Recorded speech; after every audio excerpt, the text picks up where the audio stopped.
This conference will now be recorded. Good afternoon, the time being 4:45 p.m. I'd like to call the meeting of March 3rd, 2022 to order. Before we get started, if you are joining us virtually, please mute your microphone during the meeting unless you wish to speak. Otherwise, background noise will interfere with the meeting. Please stand for the Pledge of Allegiance. I pledge allegiance to the flag of the United States of America and to the republic for which it stands, one nation, under God, indivisible, with liberty and justice for all. If Joe gets reelected this year to speak at this chair next year. The one who knows the nose with the flag. Thank you very much.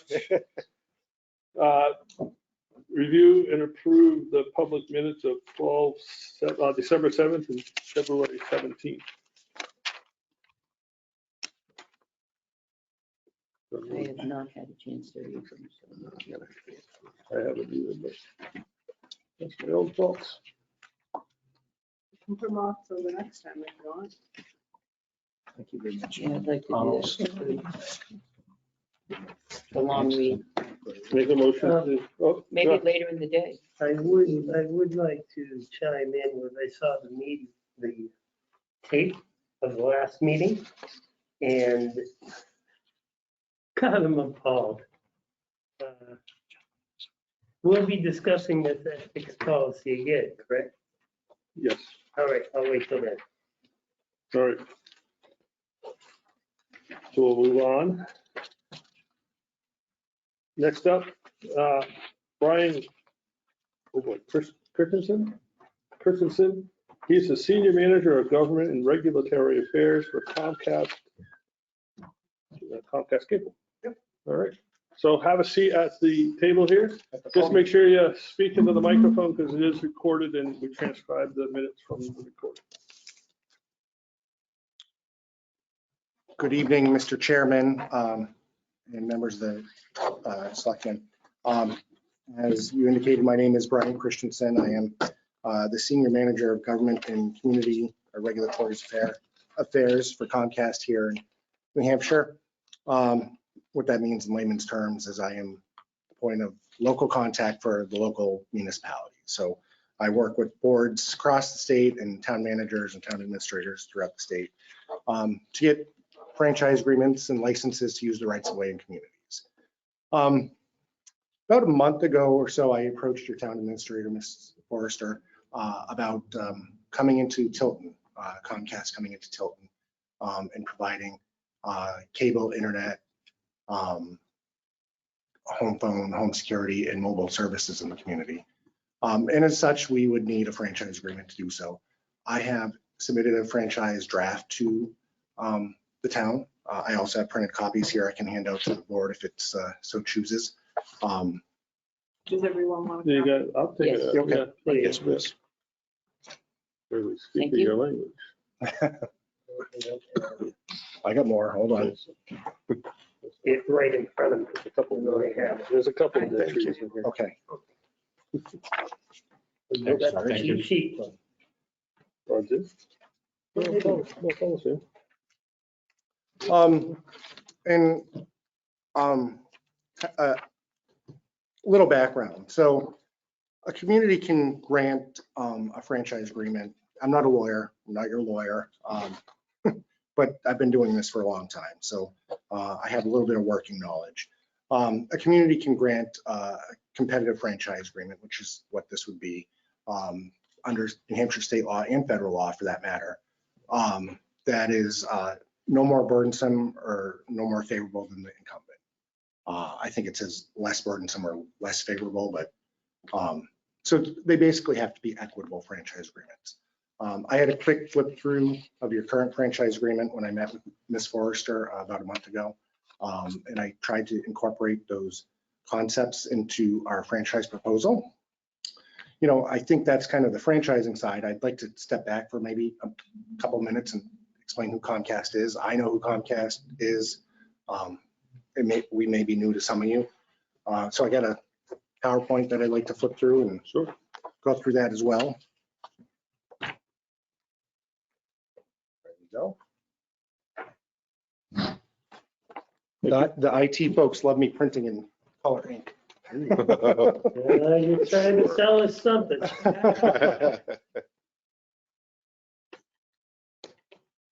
Yep, I think I have one extra here. I don't know if I have an extra. I do have an extra franchise agreement if you want to follow along.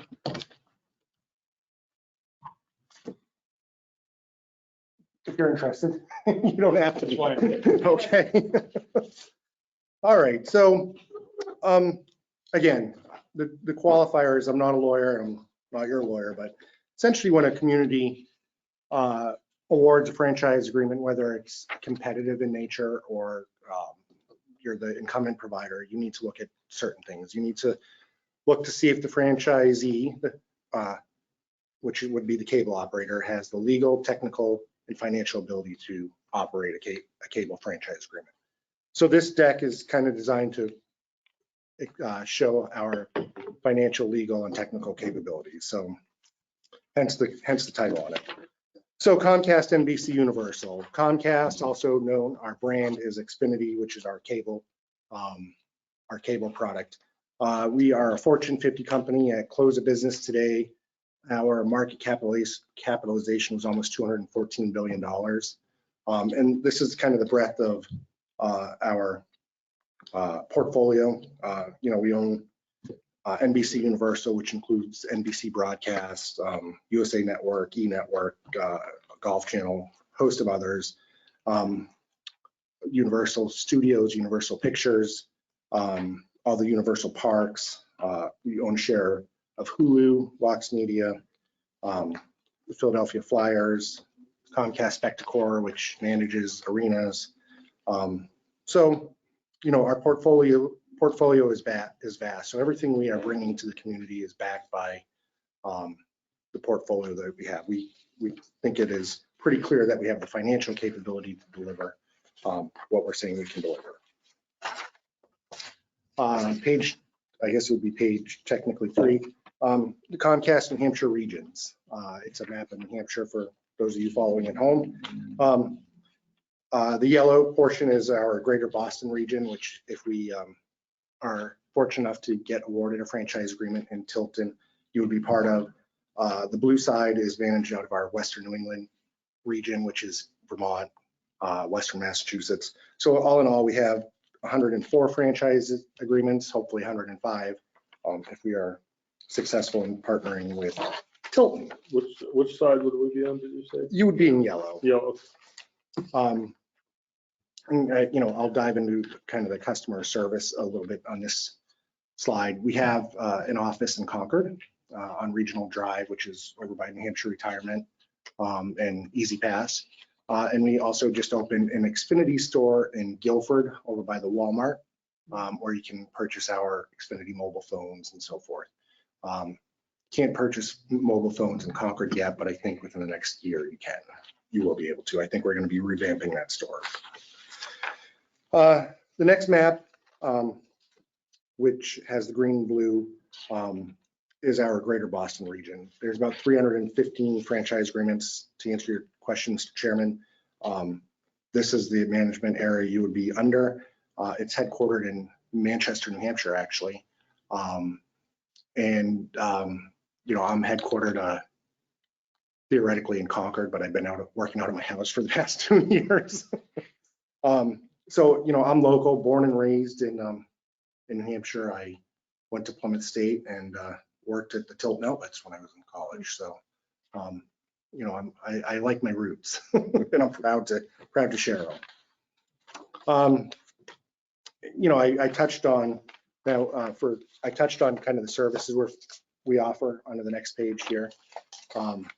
We offer obviously Xfinity TV, Xfinity Internet, Xfinity Home, and Xfinity Voice. Xfinity Voice is home telephone service. It is a VoIP product, but it is rings onto your landline at the house. And I'll dive a little bit deeper into all of those services as we flip through the deck.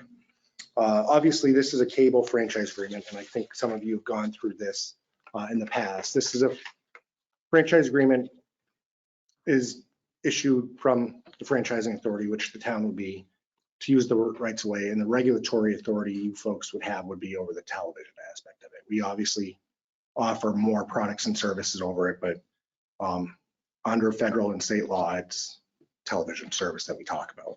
But since I'm sort of here telling you about Comcast, I'm going to go over the whole breadth of everything. But we'll start with TV. So, you know, our Xfinity TV, which is our signature platform, it's called our X1 platform.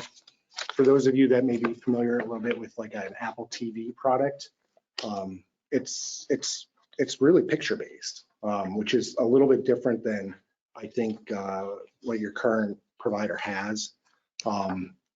We offer 300 plus shows, 300 plus channels on our cable network, 70,000 hours of on-demand programming, and essentially the top 20 apps. So you can use our cable box to access all these apps. What's not pictured here, which is the number 12 app, which is being launched this month, is Apple TV. So Apple TV will be available certainly when and if you come into the community. So you can get your Apple TV programs. And is each one of those a different cost to the person? Yeah, so like if you were subscribed to Netflix, you could actually say in your Just remote. accessible. Yep. Easy, accessible. Okay. Our goal with our X1 platform is to be the aggregator of aggregators of aggregators. So you don't have to go to HDMI 2 and HDMI 3 and HDMI 4 and plug this thing and plug that thing. It's designed, and I'll get into this, it's designed to speak into our remote control to say, show me Ted Lasso on Apple TV, and it pulls it right up. Currently, the other guy is offering broadcast channels, ABC, NBC, CBS, the different news shows or whatever, and you can add on HBO or what have you if you wanted. For those people that aren't, well, I equate it to Roku, which is what I have. Yep. I like it just fine, but they don't have access to it, or they don't want to do it for whatever reason. How are they taken care of under this agreement? So are you asking if somebody doesn't want all these fancy things, how do they get TV? Regular TV, like you turn it on and watch the news on. Yep, channel 9. you would subscribe to one of our video packages, whether it's basic service or digital starter, and there's price points for all those things. And you can be a regular video subscriber, no problem. So regular TV is an add-on in this case. No, regular TV is our core product. So regular TV is our core product.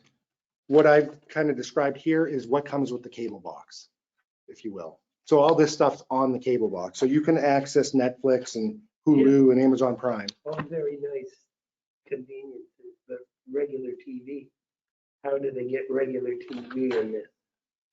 It just comes up, that's the default. Yeah, it is the Okay. default. Thank you. I guess I wasn't understanding your question. It's the default. So you would hit, do I have a picture of the remote here? No, I don't. You would hit kind of it's a button called Xfinity, and it would pull all these things up. Mhm. But otherwise, if you turn your TV on and your cable box is on, it's going to be on whatever channel you left it, whether it's WMUR or CNN or Fox or whatever. Okay. It'll be Okay, there. That's my main concern in this. Perfect. And obviously, I know this is intuitive for me, but if I need to clarify, please stop me. I quickly went through, I'll speed up for your benefit because you probably have a long night. So 300 channels, 70,000 on-demand programming, 70,000 hours of on-demand programming. I talked about that voice remote, which is really something. The older I'm getting, the worse my eyes are getting, and it's so much better to just say, show me X, and it brings it up. Six tuner DVR, Bluetooth technology. You can hook your wireless headphones into your cable box if you're watching TV late at night and there's others in the house. Take your programming on the go and all your apps as we just described. All right, now into the internet and the other services we offer. And again, I will speed up a little bit.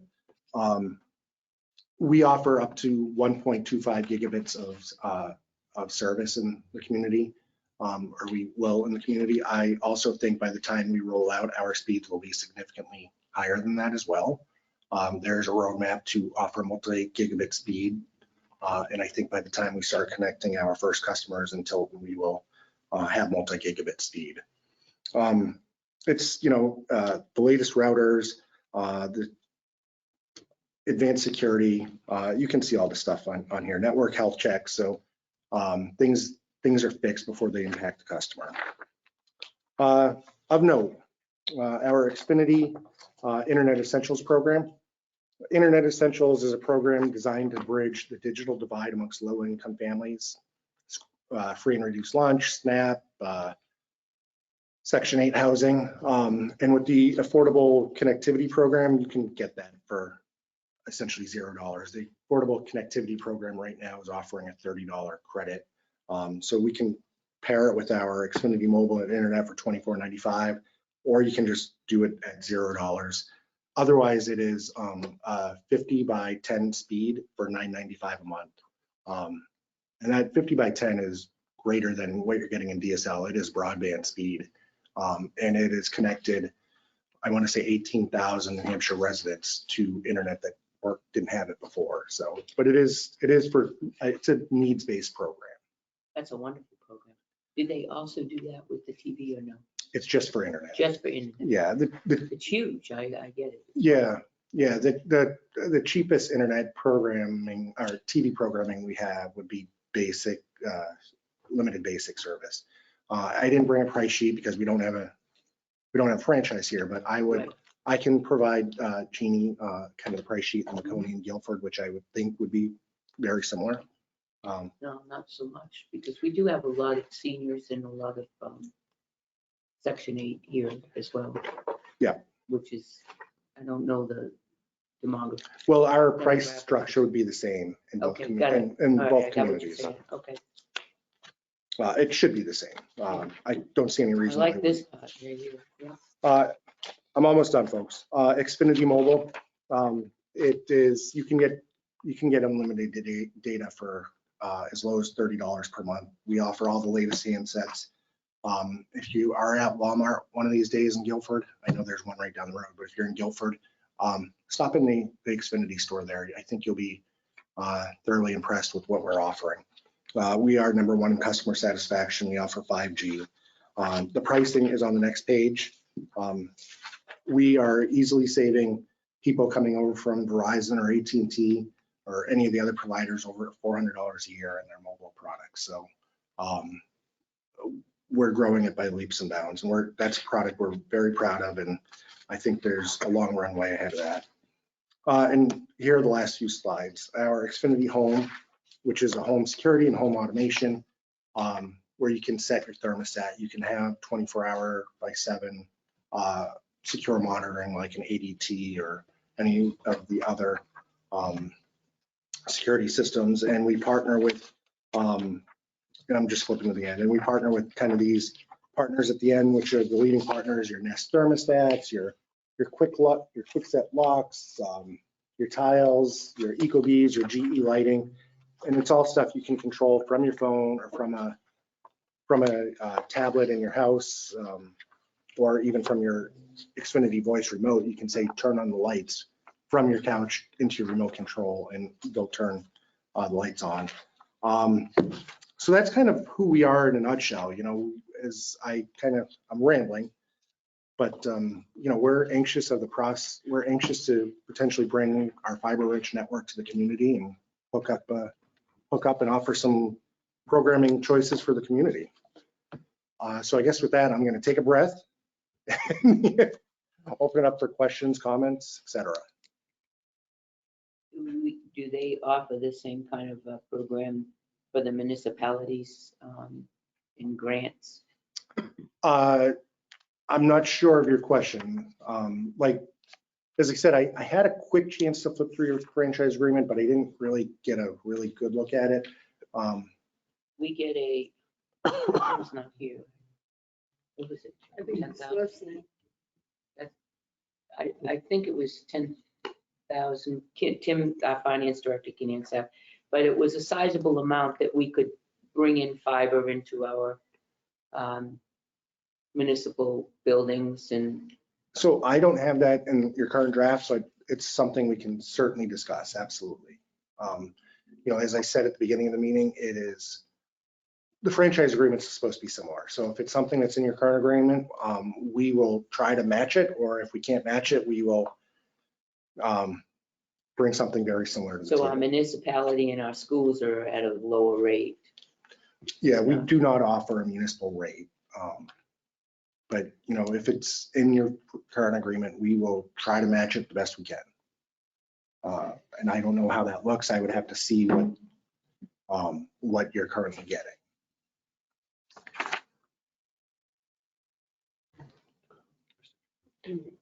We're just gonna have our finance director look this over and see how it differs. Yeah, and And I would be he's the well- guy that goes through all our contracts basically anyway. And, you know, asking questions about this, it's got nothing to do with the final product. I know. You know?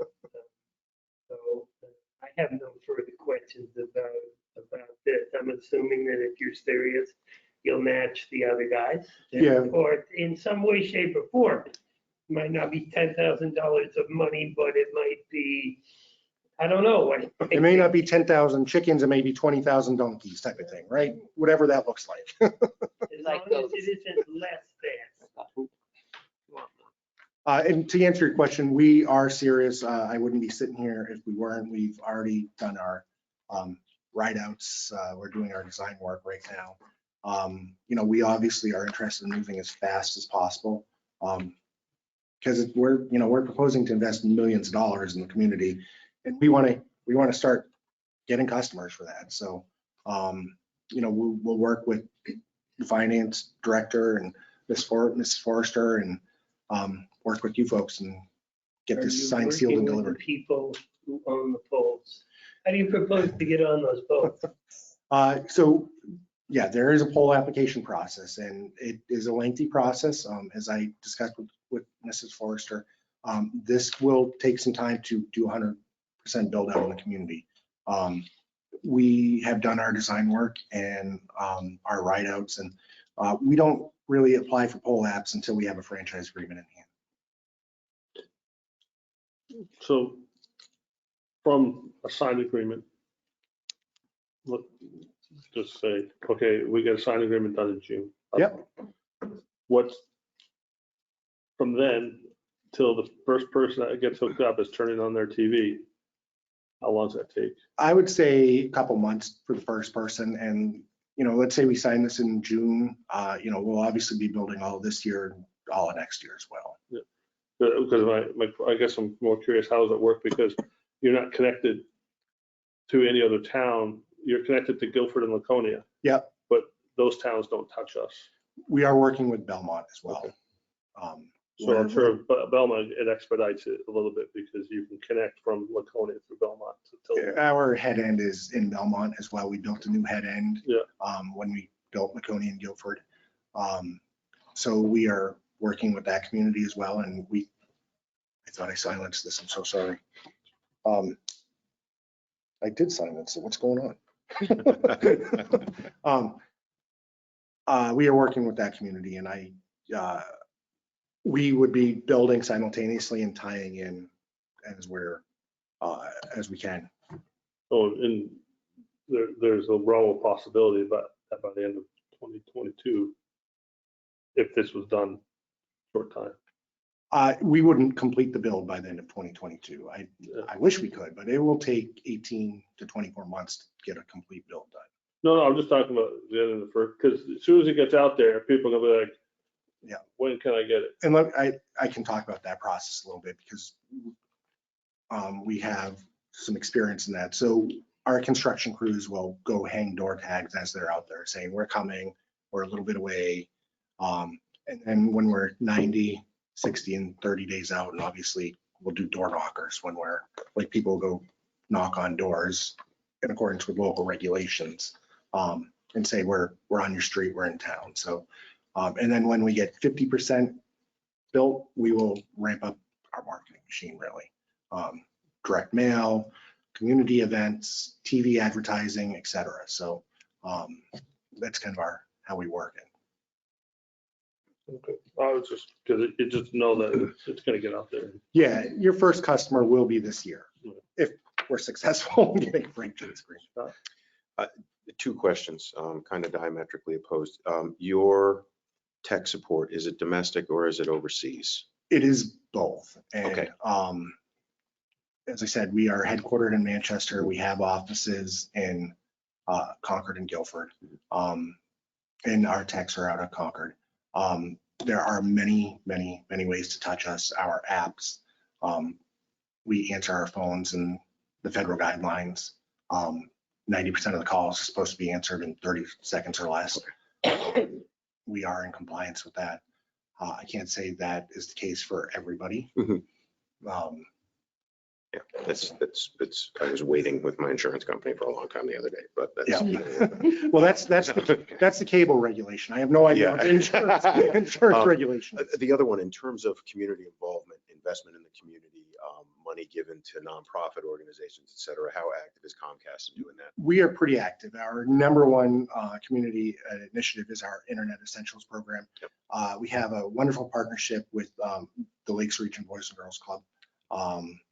And, you know, we kind of give to kind of the STEM, science, technology, engineering, and math. So that's kind of our core giving outside of our Internet Essentials. So we are, I think we're a very good community partner. Okay. So in terms of that, is there information, let's say if we sign on, if we franchise with you, is there information that you can then give to the town so that we can give it, whether it's to our public schools, et cetera, to be able to make applications and grants and things? Yeah, we would certainly be aggressively trying to partner with community organizations on our Internet Essentials program. And then as they come through, we would certainly partner with things on that STEM side. We have a program called Leaders and Achievers, which is a scholarship program. Those kind of things that are popping into my head. Okay. So good. Thank you. Yeah. John? Yeah, can we compile some questions, perhaps, and forward them over to you? Absolutely. That way we'll keep things moving tonight. Yeah, absolutely. I just have one. You said answer within 30 seconds. Is that having a conversation within 30 seconds, or is that, okay, we answered the phone, now you're on hold? No, you're supposed to be getting your answers within 30 seconds. So I'm supposed to be talking to someone somewhere by phone saying, this is what my TV's doing. I'm, getting something from Swahili and I shouldn't be. And with that being said, we count it after you go through all the prompts. So if you say, press 1 for internet or 3 for this, or is it a billing question? So after you go through the prompts, that's how we start counting the clock. Just had to get that. No, it's not a question. Joe. Not so much a question, but an observation. For those who don't know, they think, oh, I'm going to give a different guy a franchise. Current franchise is still in effect, and if you like what you have now, you can keep exactly what you have now, and it won't affect their services whatsoever. Correct. We would be coming in as a direct competitor. All franchise agreements in New Hampshire are non-exclusive. So you asked a question about polls. So we will be going on the polls above or below your current provider. And if a consumer enjoys their current stuff, stay with them. If they enjoy our stuff, please come over. But we're pretty confident of our products. Any questions from the public? The public is silent. I was gonna say, I didn't want to say that out loud. But There's somebody on the. is there some? I can't see if there's I any. can't see anyone. I don't know, is that a 4 or 1 up next to the little people? You want me to go look? Or I just can't see the little people up there. That's a 1. That's the one, okay, then there's no one on the call.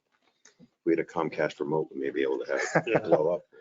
So Comcast, 95. I would just ask, I think there's a famous term out there, with all deliberate speed, that's kind of what we're interested in. We want to your point, we want to start connecting customers this year. So if I understand you correctly, you're asking them to look at this and make a decision. Not tonight, obviously, but soon. No. Sure. Yeah.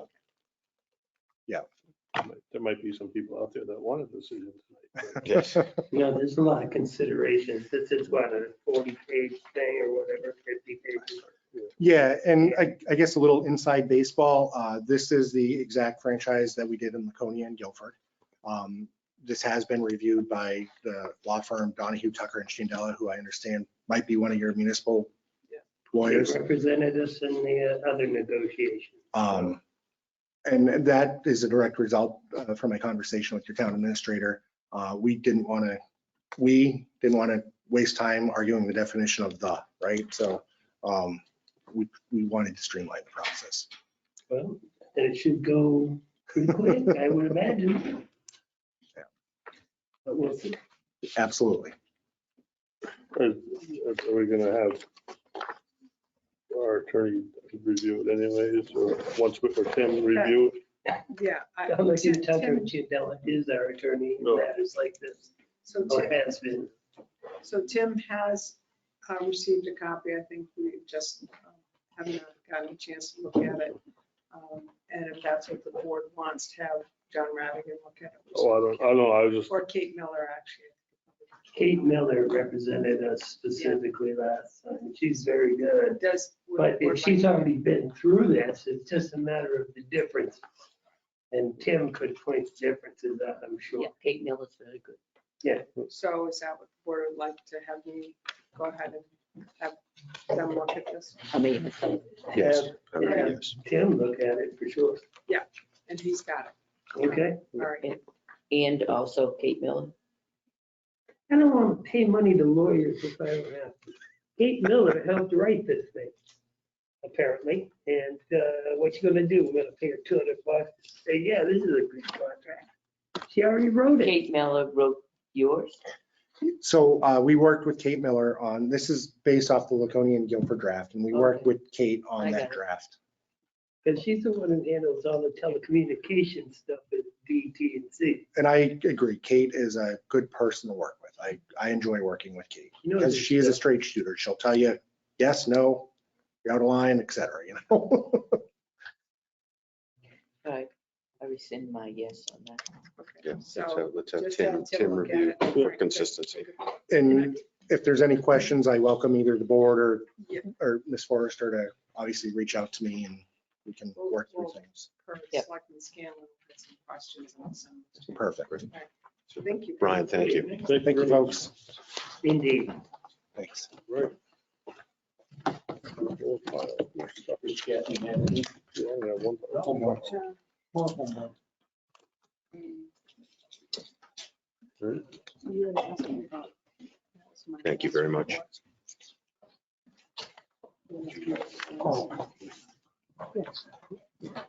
Thank you.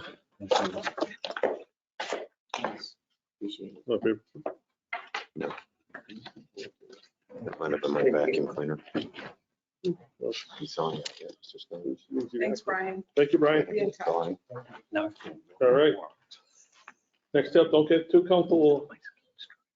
Chuck Mitchell, town moderator, review the warrant articles. It's gonna be one of You those have the seat right here. slowly build up. Mr. Mitchell, And everybody got a refreshed copy of the warrant articles. I just Correct. printed Is that this one right here?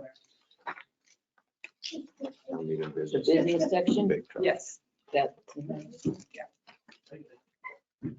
So what the moderator has is a copy of the document as well, which just shows who's speaking to what article.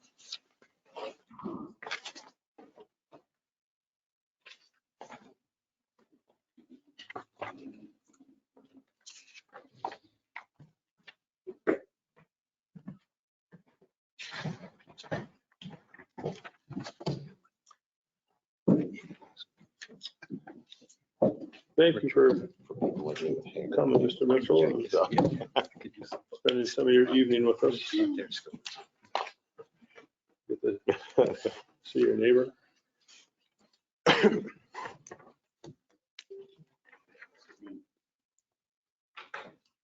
Hello. Well, Mr. Mitchell.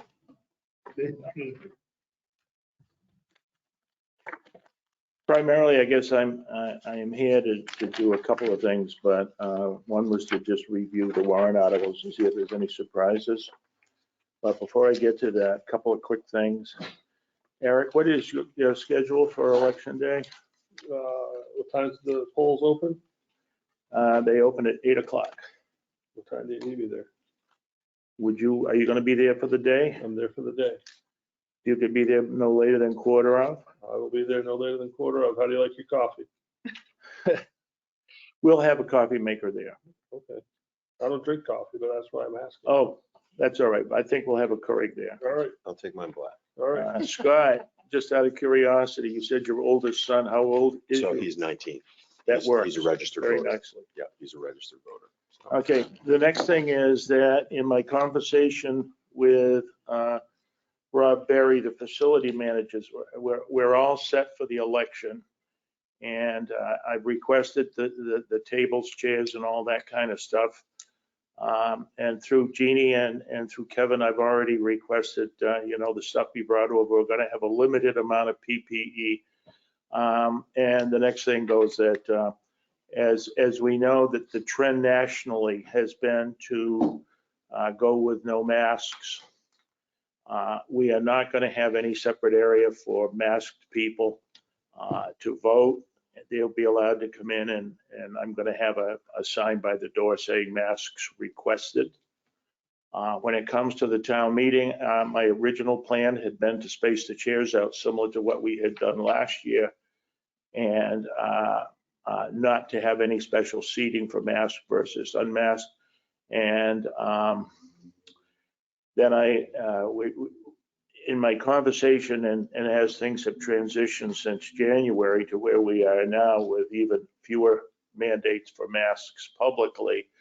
And in my conversation with Rob Berry, I think that I'm kind of leaning in the general direction of moving it from the gymnasium back into the cafetorium. And to be very honest with you, not only on election day, because there are no challenged or no opponents for anyone running, I'm probably anticipating a pretty low turnout. I've got numbers over the last half a dozen years, a dozen years, and the most we've ever had have been in the upper, for a town election, have been in the upper 200s. And I would not be at all surprised if we get somewhere between 100 and 125 voters. It wouldn't surprise me at all. Talking For to the it. actual meeting? I'm talking about at the voting. But I also, last year, I think we had fewer than 100 people show up at town meeting. And this year with, very little controversial, I think, on the warrant, I don't suspect that we're going to get a huge turnout, but I don't know. I mean, you never can tell. But what I would still prefer to do in that, and by the way, since the select board is actually the ones responsible for the site of the, for town meeting and so forth, with your permission, I will just move that to the cafetorium rather than, I don't think with a small turnout, we can still have chairs like two and put a little distance between them. Doesn't have to be a full 6 feet. And then have a section with some twos and some ones mixed in so that people who come in alone, if they decide to not wear a mask, they're not gonna, people can always move around, but I really don't think we'll have a problem there. Any opposition to moving it to the cafetorium? Nope. Then I will notify Tim, or maybe somebody here can, in the morning, to just change it on the website. Because it does say gym. The other thing, once people get to the lobby, they're not gonna get lost finding the town meeting. Your That's for school's sure. okay with that, you said, right? Excuse me? Your school's okay with that? Oh, yeah. Okay. Matter of fact, Rob said he let him know even early next week it wasn't a problem. And I know that for the sound system, they would be much happier if we're in the cafetorium. So voting's in the gym. And the town meeting will be in the cafetorium. And at this point, I have not gone through putting up all the warrant articles on a computer so that we can have them up on the screen, but I can work on that. Hopefully I can find someone that will sit at the laptop to show those up on the screen. Anything else before we go over the warrant articles? Okay.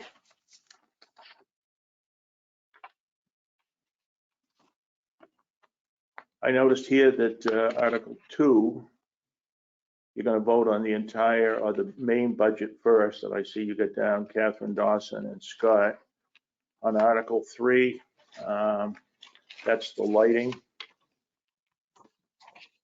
And I see that they're supposed to be moved by John. Is there someone here that wants to second that one? Well, we left the seconds open in case Jerry Davis was at the meeting.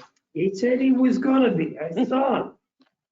Well, do you want to just leave all of these that are with no seconds down, just open? Yeah, because we put in the budget only because it's a budget. They're the ones that open and with that, because it's a budget committee. And Billy's not going to be there, so it's Catherine and Scott. I don't think we put in seconds on any of the others. Correct. We left that for Yep. Jerry. Well, I'm sure that there will be someone from the select board ready to make a second in case Absolutely. Absolutely. there's any degree of silence. Mhm. Are there any other warrant articles that you want to talk about? There's a warrant article at the very back about talking about recycling and MSW. Yeah, And I'd like to have, and I know I would like to have some time to make a presentation, what it's costing us, what it might cost us, what are the options, what's the future of garbage in New Hampshire? Because it's bleak, it really is. So I would have the Director of Public Works there. I've already spoken with him, and if it's okay with you, I would defer to him because I have I'm not going to say a plan, but as an option, collecting our own, not collecting, but having a place for the residents to bring stuff where it can be sorted and actually sold for money. And how much that would cost in transportation and what the potential upside of that would be as opposed to what we have now at disposal, $100 a ton. Because cardboard's like, I don't know what it is right now. It was $70 a ton last time I knew.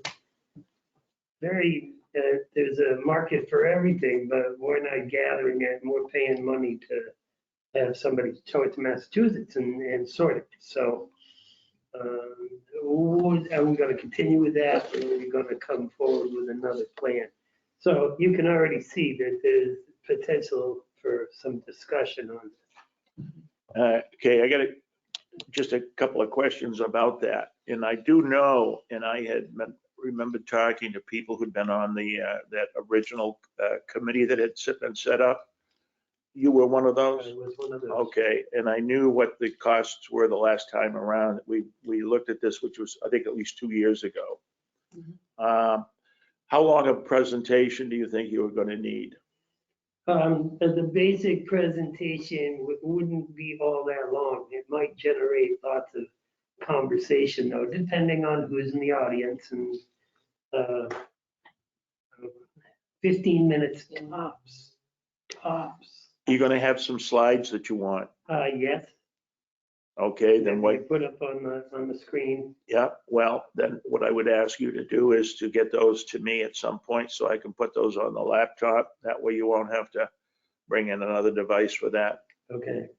The information's already being compiled, so as soon as I get something that I can give to you, I will, for sure. Not a problem.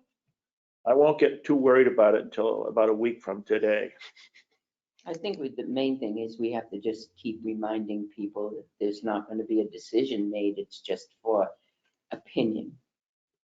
It's just, Well, I noticed here that on the warrant, it's underlined as advisory, so I'll make sure that that is made clear before We people. brought the recycling initiative forward the last time in the purple bags. That was so that the town could take ownership of it. Wasn't a legal thing because the selectmen by RSA can make these choices. And this time it's just flat out advisory. Anything else?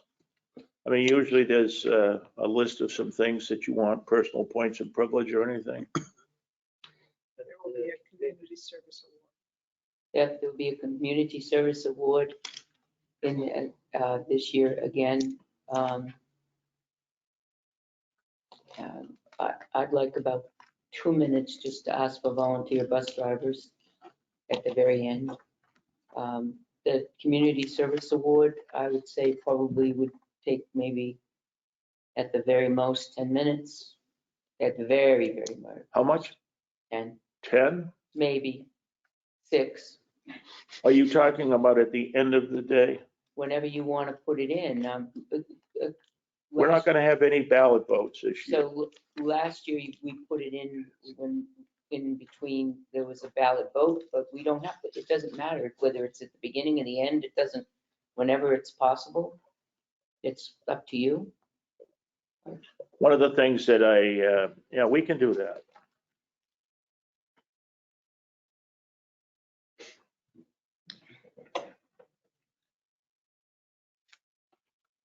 I think, if I recall, somebody was going to talk about the plain New Hampshire charrette.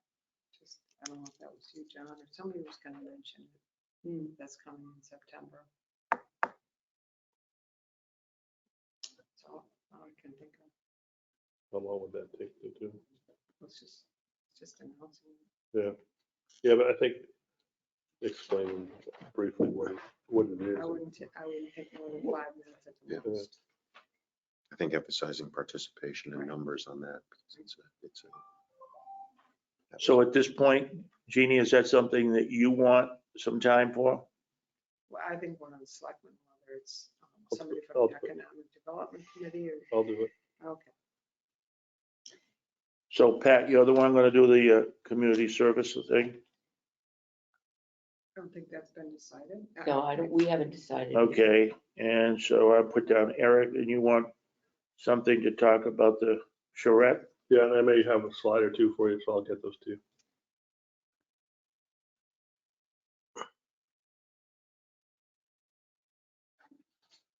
Just as an aside, which has nothing to do with the price of tea in China, but big thing that I discovered in talking to people is that the use of the word charrette, even if whatever people say, I have no clue what it is. So, I mean, if you're talking about wanting to gather people together to get input, I think the continuation of the use of the word charrette, I think is a deterrent to get more people involved. That's just my own opinion, which apparently I'll pull up my, I've just expressed anyway. I'll pull up my thesaurus and see what I can do. Well, anyway. And just wanted, you people have seen me hobble around now for close to a year. I just said I had spinal surgery in December and that did not cure the problem. And I found out last Tuesday I now need hip replacement. And that's going to be my surgeon, unfortunately. He's not going to be watching this tonight, but he is insisting I drop about 20 pounds before he'll operate on me. So I'm trying to lose weight very rapidly and lost 8 in the last week. So Good for you. we're going. Keep starving them. Good for you. Well, you'll be good for another 100,000 miles. I hope so. Hey, if there's Well, nothing else, then Good luck. thank you. Thank you both. All right, Thank you very much. I'll see you next week. See you on Tuesday. Yes. Monday, what time are we supposed to? Oh, yeah, the If we setup can. on Monday. Well, I'm going to let people know. I'll send an email out to everyone. I I may have made. Rob Barry, who was, took some vacation time this week, wasn't 100% sure of the schedule. If the open block is open, then we could get into the gym as early as 2 o'clock, 1:30 to 2 o'clock. And if the gym is occupied up and through the last block, then we're not going to get in. I told him we only needed half the gym. He was even considering only putting the covering down on the part that goes under the voting booths, but I think he's decided to still cover half the gym, especially if it's going to be a day where possible precip in the morning. And so it's probably looking like 3:15, around 3 o'clock or after, anyway. I will try to make it if I can after work. No, I'll be there. Chuck? Thank you, Joe. Oh, Chuck? Tim has made the change on the website. Tim, sorry? Change has been made on the website for cafetorium. Okay. Yeah. All set. Thank you. No, I thought of one other thing, but hold on to that. No, not on the planet, probably.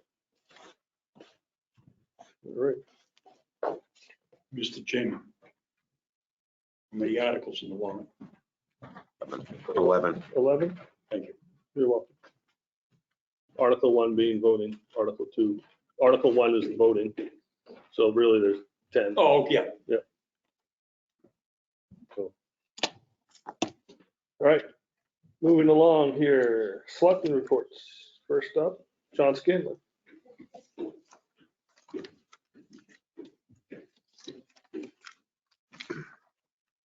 Don't really have too much to say. I think somebody, if you might have gotten a copy of the email, there was some concerns on School Street about the flow of the water.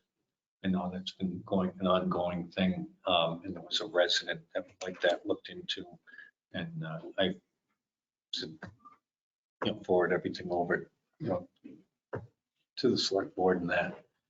So might be something we're gonna have to look at. I think we're all familiar with it. I think Kevin's been up there to look, and anybody who drives on School Street is aware of it. And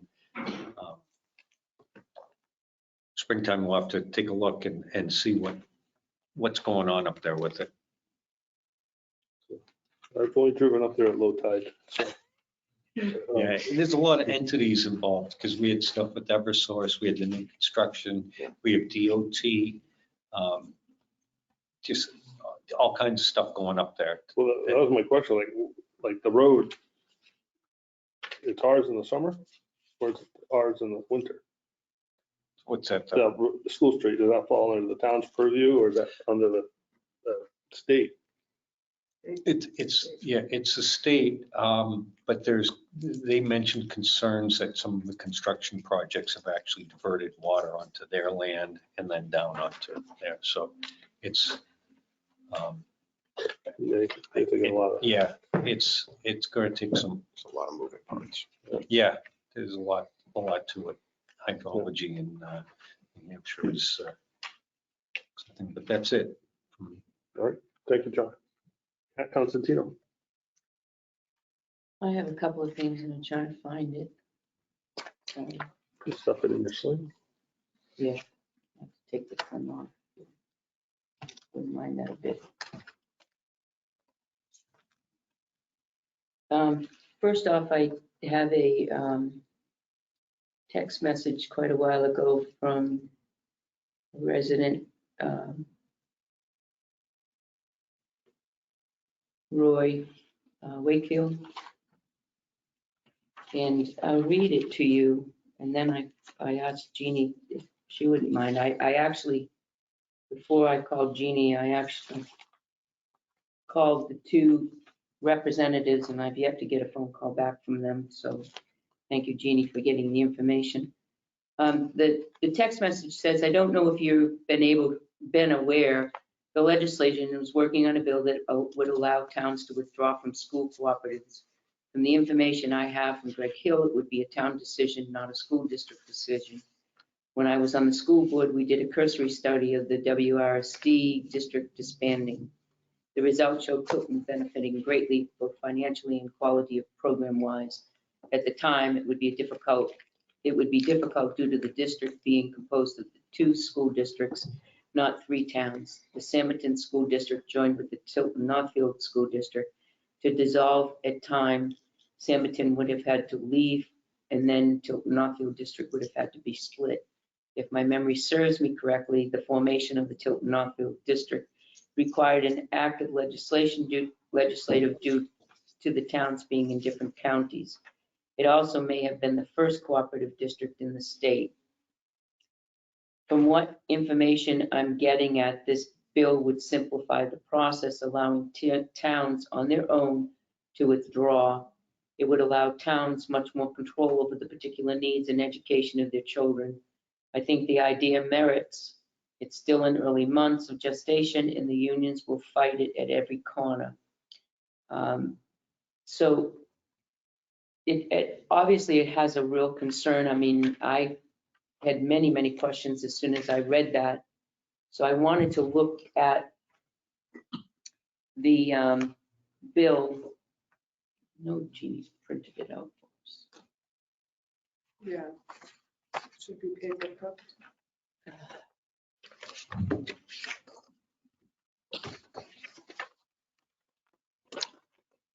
I have it in this mess, I'm sorry, but my concern is that, you know, they just spoke about the condition of the school. There they go. And what the cost of everything.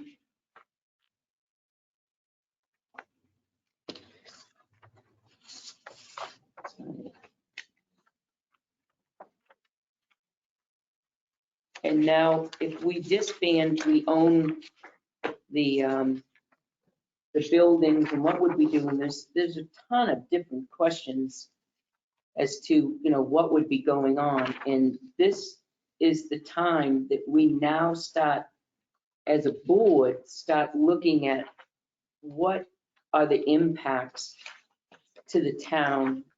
Where are we going with this? What's happening here? Here we go. Let's take one and pass it down. So there's a copy of the bill. You know, we need to start scheduling and thinking about this because it like Roy said, it's in early stages. I'm not sure, you know, what would happen. There's lots and lots of questions that I have myself. He was talking to me in terms of, you know, if this is going to happen, first of all towns have to agree on it. But if this is going to happen, what would happen to the bond issue? And there's other questions there. But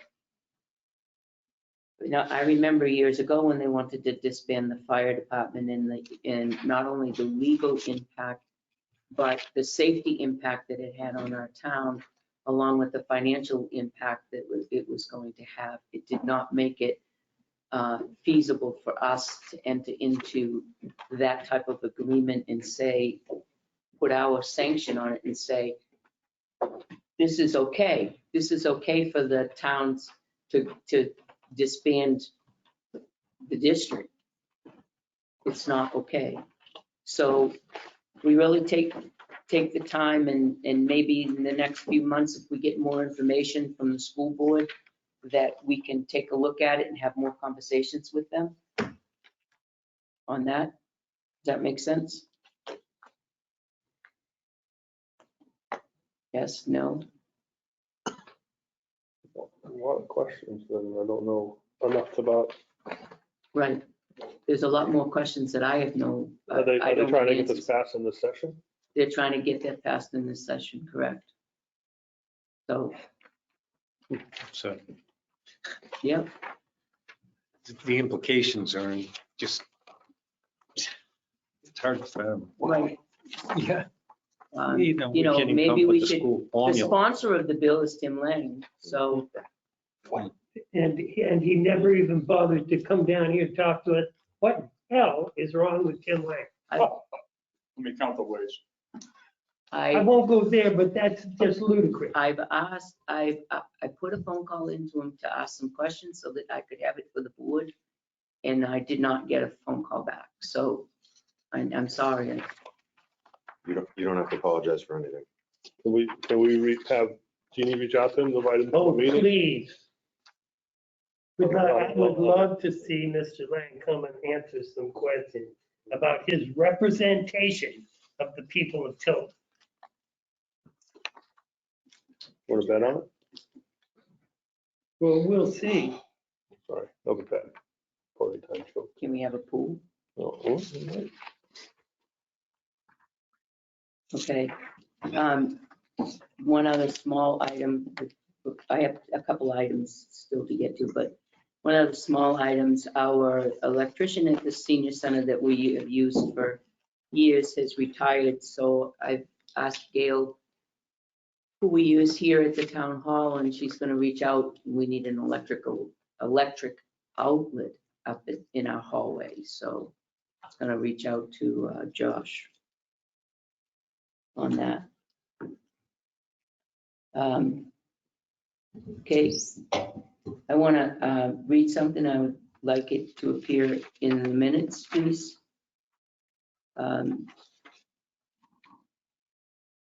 I could. I would like to say a few words in the public session because it seems in the past few weeks I have been challenged and my ethics have been put into question. First, I made a motion to accept a bottom line budget, something that has been done the last 13 years that I've been a selectman. And suddenly a member of the public who should know because he served on the budget committee for a number of years, implied that it was that move, this motion was unethical. The selectmen must vote on the default budget to present to the town budget committee. The budget committee in turn creates their own budget, which gets voted on at town meeting. This process is in compliance with the state's RSAs. This has nothing, absolutely nothing, to do with the salary of town clerk tax collector. This portion of the budget historically gets voted on at town meeting. If my fellow selectmen in any way felt that my behavior was inappropriate, they had ample opportunity to reconsider the vote. This was not done. As a matter of fact, they had 3 opportunities to reconsider that vote, but chose not to do so. Instead, they chose to maliciously attack my integrity and give the public a very false picture of impropriety. We need to do better than attacking each other. It serves no purpose and gets us nowhere to the betterment of our town. We read daily of towns that publicly air their dirty laundry, and I have always been proud to be in a town that avoided that behavior. Why suddenly would we start engaging in this kind of behavior? Let's together make a commitment to each other that we conduct our meetings in a professional, productive manner going forward. And we help each other where we can, and above all, trust each other that we are all here for the same reason, the betterment of the town of Tilton. Sincerely, Pat Constantino.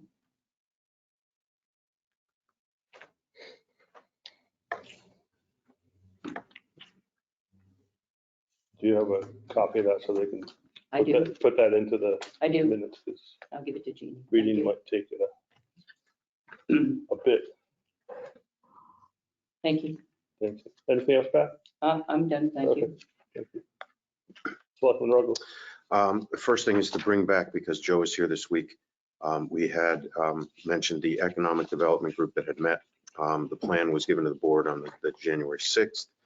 Just going through quickly what I had reviewed the last time is that proposed members currently are Jeannie Forrester, Officer Liz Murray, Leanne Moynihan, Caroline English, who is the owner of Divine Roots here on Main Street, Marcus O'Neill, who is a developer and property owner here in Tilton, Eric Pyra, and Scott Ruggles. And the request at this point in time is to formalize this group as an official town committee, asking the board to create the Tilton Community and Economic Development Committee. Can you read one more time who the names are on that? Absolutely, absolutely. So the proposed members, Jeannie Forrester, Officer Liz Murray, Leanne Moynihan, Caroline English, who is the owner of Divine Roots Shop down here on Main Street, Marcus O'Neill, who is a developer and property owner here in Tilton, Eric Pyra, and Scott Ruggles.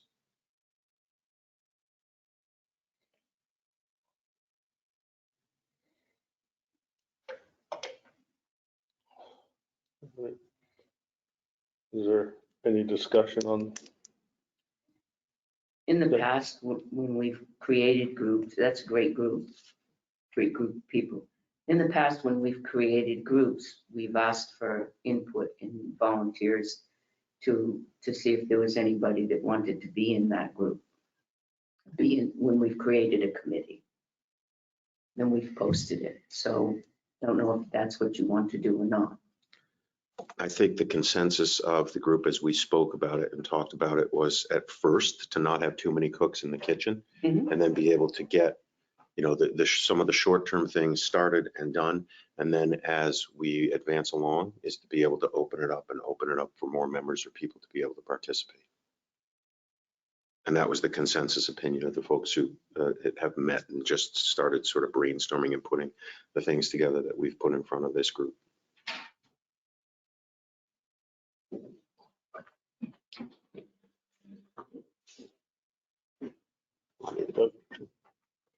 Do we need to? Motion? Yeah. Okay. I'll make a motion to officially recognize the Tilton Community and Economic Development Committee.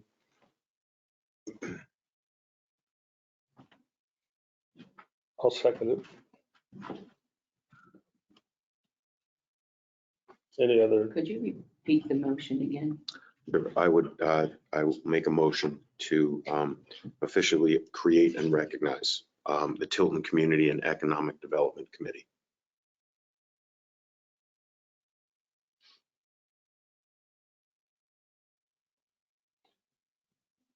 Are we going to name those people that are going to be on it, or are you going to leave that open? I think we had to actually establish the committee before we could actually then officially name everyone who was on it. Well, I know, but as part of discussion, are we going to do that? Is this just the motion just now? That was my question. Just the motion, because we have not formally asked the other outside folks and the business owners yet until it was established and we knew that the board approved it.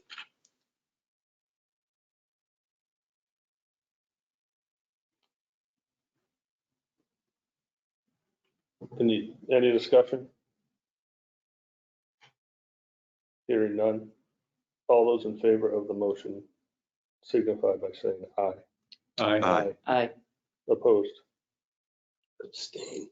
Abstention, 1. Motion passes. Second piece was trying to clarify jurisdiction over the island until all restoration and revitalization of the bridge was completed. The island bridge was Well, completed. I thought we were going to talk about the members of the committee. You Okay. formed the From the committee. committee, Okay. so then, So we're proposing that that Jeannie Forrester, Officer Liz Murray, Leanne Moynihan, business owner Caroline English, developer and property owner Marcus O'Neill, Selectman Eric Pyra, and Selectman Scott Ruggles be established as the first members of the Tilton Community and Economic Development Committee. is that a motion? Am I supposed to make a motion? Yeah, I would think that making it a motion would be the better way. Okay, so I'd like to make a motion that we approve the following as the initial members of the Tilton Community and Economic Development Committee. I just think you should, I would suggest that the group that's there now, because you haven't formally asked the other two, and Okay. they would fill out an application and Okay. submit it to the board. Okay, so the minus those two. So that those people would be Town Administrator Jeannie Forrester, Officer Liz Murray, Land Use Coordinator Leanne Moynihan, Selectman Eric Pyra, and Selectman Scott Ruggles. I'll second the motion. Any discussion? And Mr. Stanley. John, John, sorry. Is there a term for Yeah. how long and, are there minutes and stuff like that? There will be, once you formalize the committee, because it will then be recognized as a town committee. And then there'll be minutes and Yeah. like the standing committee. Yes. Absolutely. And how about the terms? Because usually we have terms, but stagger them so that, Yeah, and there would be 1, 2, and 3 year terms to start. and then they all end up as a like 3-year term. Which will, yeah. should that be part of the motion or no? Because that was my question. I don't think it Terms. is, if you want to. So if we're creating a new committee, a new town committee, and should there be terms? I know back when we created the senior center executive committee, the part of the motion was terms. And that's what was my question, but John asked it first, so good question. We could just say part of the discussion and the intent was that there are terms, we could go that way too. Well, I think there's terms, but take someone for, like Jeannie, for instance, I don't know what the right word is. Well, she's a town administrator. so Right, well, she wouldn't like be- Leanne would be, her land use, the staff would be that, then there's Officer Murray, Scott and I guess we would be the next. I don't think you have to work that out tonight.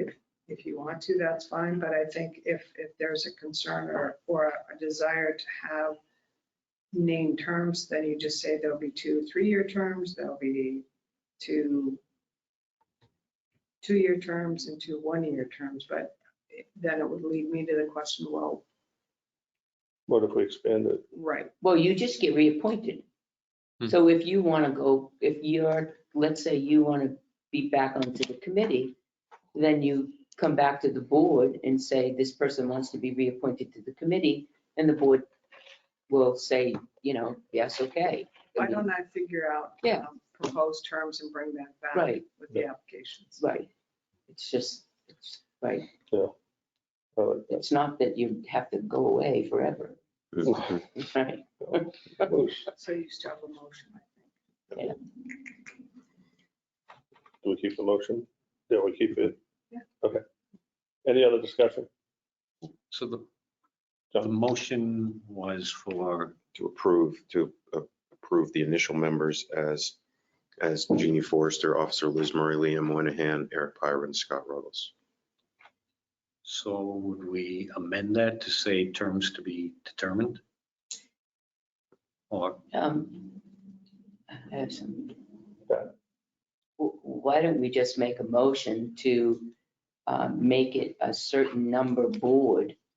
So if they're a 5 or 7, make it a non-number board. And then you, with term, 1 year, 3 year, 5 year, 1, 2, 3 year terms. And then you come back with us with the names because you don't have all the names then because you we'll- haven't asked them yet. And then you just come back with us with the names and applications. Okay, so I'll rescind my initial motion. I'd like to make a motion that this board accept a committee, or the Tilton Community Economic Development Committee as with a 7-member committee with terms of 1, 2, and 3 years to be outlined as we form the committee. Second. Motion and second. Any other discussion? Hearing none. All those in favor of the motion signify by saying aye. Aye. Opposed? None. Abstentions? None. Motion passes. Now to the other point, the other piece that I had is just that we discussed it, but clarification in terms of jurisdiction over the island until all restoration and revitalization work on the island bridge is completed. Can you repeat it just? Absolutely. So I've got enough chocolate in me. I'm ready to go. All right. That's good. That we did discussion in terms of the clarification of the jurisdiction over the island being with the board until all restoration and revitalization work is completed on the island bridge. So we would and the island. So we would oversee it. It would be under our jurisdiction while all of that work The is taking Economic place. Development Committee? No. The Board of The Selectmen. Board of Selectmen. Yeah, the That board. was- Yes. Yeah, that was, I knew he was thinking that. Yeah. So, yeah, two separate. We're done with that other committee. Are we in charge of that? I believe Parks is. No, No? no, Okay, we we have have it. jurisdiction. Okay. We've never given it to Okay. Parks because we had the separation over there yet. So that, if that's the case, you don't need to. Yeah, then we're good. Then we don't. We're good. Yep. That clarifies That it. clarifies. Yeah. it. There's the clarification. Yeah, Sure. it's the only one they don't have. Excellent. So last piece, as I approach my first year, I just wanted to thank everyone on the board, department heads, Jeannie, Tim, for just sort of helping guide a rookie through. It's been good. We've had our challenges, but I've thoroughly enjoyed it and appreciate all of the help that I've been given along the way from all the departments, the DPW, the PD, et cetera. So thank you all. So. Not a rookie anymore. So When did you get the bill? But when Joe gets elected, he gets the flag seat. Yeah, I'll So be the- he gets the nose on the flag seat. No, we might have a new table by then. Would have to. No pressure. Are you all set, Scott? Yes, thank you. Just only because I just saw it and I just jump in. I see next to the cloud, I see a red dot and I don't know if that means someone asked a question or not. It could. You want me to go check?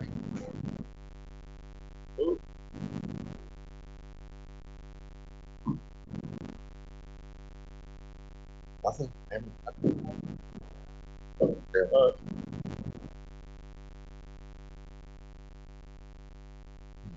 Tim, I don't. Is that? Oh, there we go. All right. Next on the list, Joe Jessman. My apologies for not being at our last meeting. I had the chance to take my 4-year-old granddaughter to the teddy bear factory in Vermont, in Burlington, where I took it. So we thought it was your anniversary when you were wooing Kyoko. No, that's not until September. But the face of a 4-year-old in the teddy bear factory is a memory I wasn't willing to forego. Right. And the other thing is, I got COVID last week for the second time.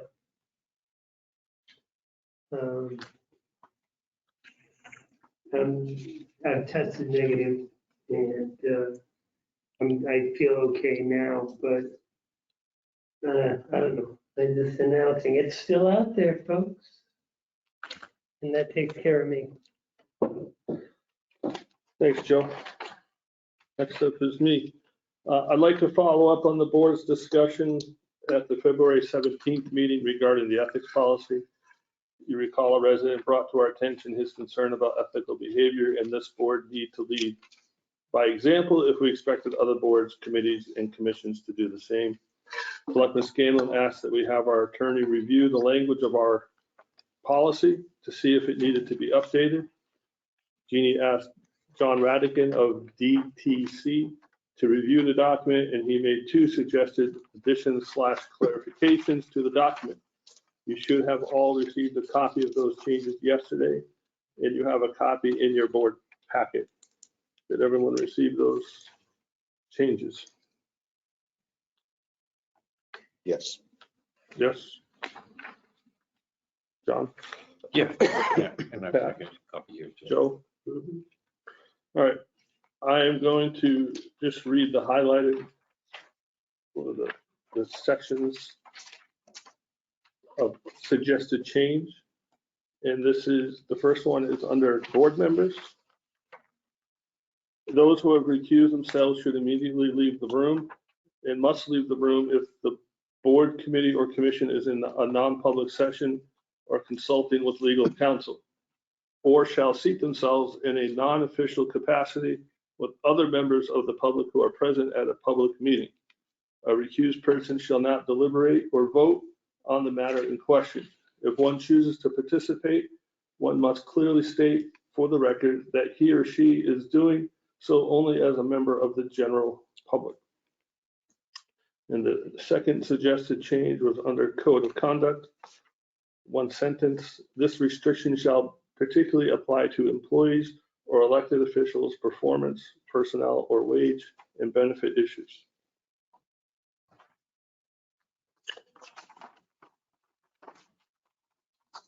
I'd like to make a motion to accept the changes proposed by our attorney and ask the board to sign the updated policy. Second? Motion and second. Any discussion? I disagree with it. I have sought out many attorneys and we have gotten this settled in 2018 as well. I do, however, agree to, if there's a non-public session consulting with legal counsel, the person that is recusing themselves should leave the room. I do, anything after that, I agree with. I also agree with the restrictions shall particularly apply to employees or elected officials' performance. Well, let me back up. I have a question on Code of Conduct where it says public servants are expected to anticipate and avoid incidents of potential conflict or the appearance of conflict, which matters come before them involve a spouse, close family member, friend, or partner, and to refrain from participating in any discussions or taking any action with regards to such matters. This restriction shall particularly apply to employees or elected officials' performance, personnel, or wage benefit issues. So I'm not sure how it affects elected officials' performance in that instance. And so I don't know if you can give me more clarification on that, because we don't have control over one's elected official performance. We're elected officials here, we don't have performances and we don't give performances. The only other elected official that I know of is the town clerk tax collector. And to my knowledge of being a selectman for 14 years, they've never had an evaluation. So I don't understand how that would be pertinent to the town of Tilton. Do you? It doesn't, it says performance, it doesn't say performance evaluation. So there may be a situation where something is happening in the town clerk tax collector's office that is necessary to bring to the board of selectmen.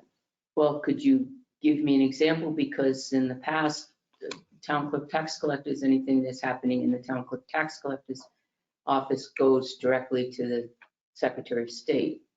So if somebody complains about the town clerk tax collector, we instruct them to call the Secretary of State for complaints. It doesn't come to us, to our office. What about if I was to get arrested for DUI and beat up a police officer? Now, there would probably be some discussion here at the board level about me and my performance. And what this says to me is that I would not be able to participate in that conversation. And that makes perfectly good sense to me. My other thought was budget committee, they're elected officials. So if there was an issue there where a selectman was married to a budget committee or dating or related to. Or friends with, according to this. Yeah. That's why I have no friends. Okay, we'll let you believe that. No. But as far as the other one, I have sought out my own legal counsel. I have sought out many different references. And this ordinance will never trump my constitutional right. So the others, I'm fine with. And the restriction, as you explained, I'm fine with. So I'm not fine with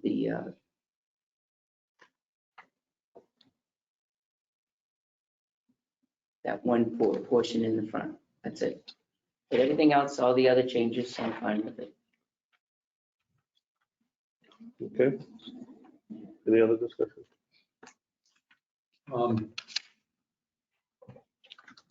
I remember in, I guess it was 2018, that this whole thing came up before on recusal and that. How is this different than that?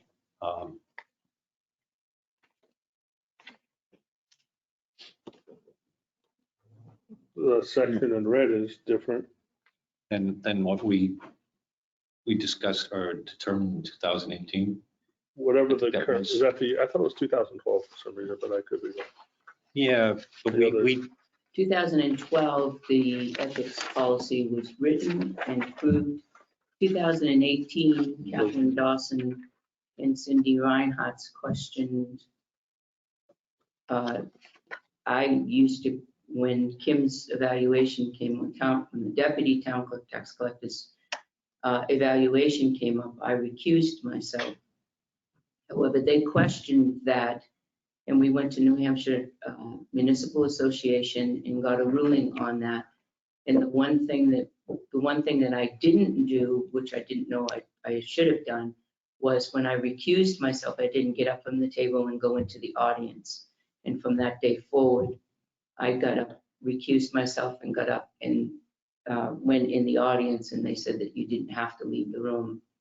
And that was from Margaret Burns. And that from that day, that's exactly what I've done, and did not participate at all. Never did participate in any of it. So that's what I've done, and that's what well, there's no sense in talking about it now. It's moot because it will be an elected official, but so that was the ruling, and that was the ruling at the time in 2018. And that's the ruling that I've gotten in this past week, talking to at least 4 lawyers and 2 senators. I don't think it's just, if I could say, I think maybe we're getting caught up is it's not about legal or illegal, it's about ethics. That's what it boils down to, is ethics. Mm-hmm. So, But it's not illegal. no, Okay. but It's still my constitutional right as a selectman to do.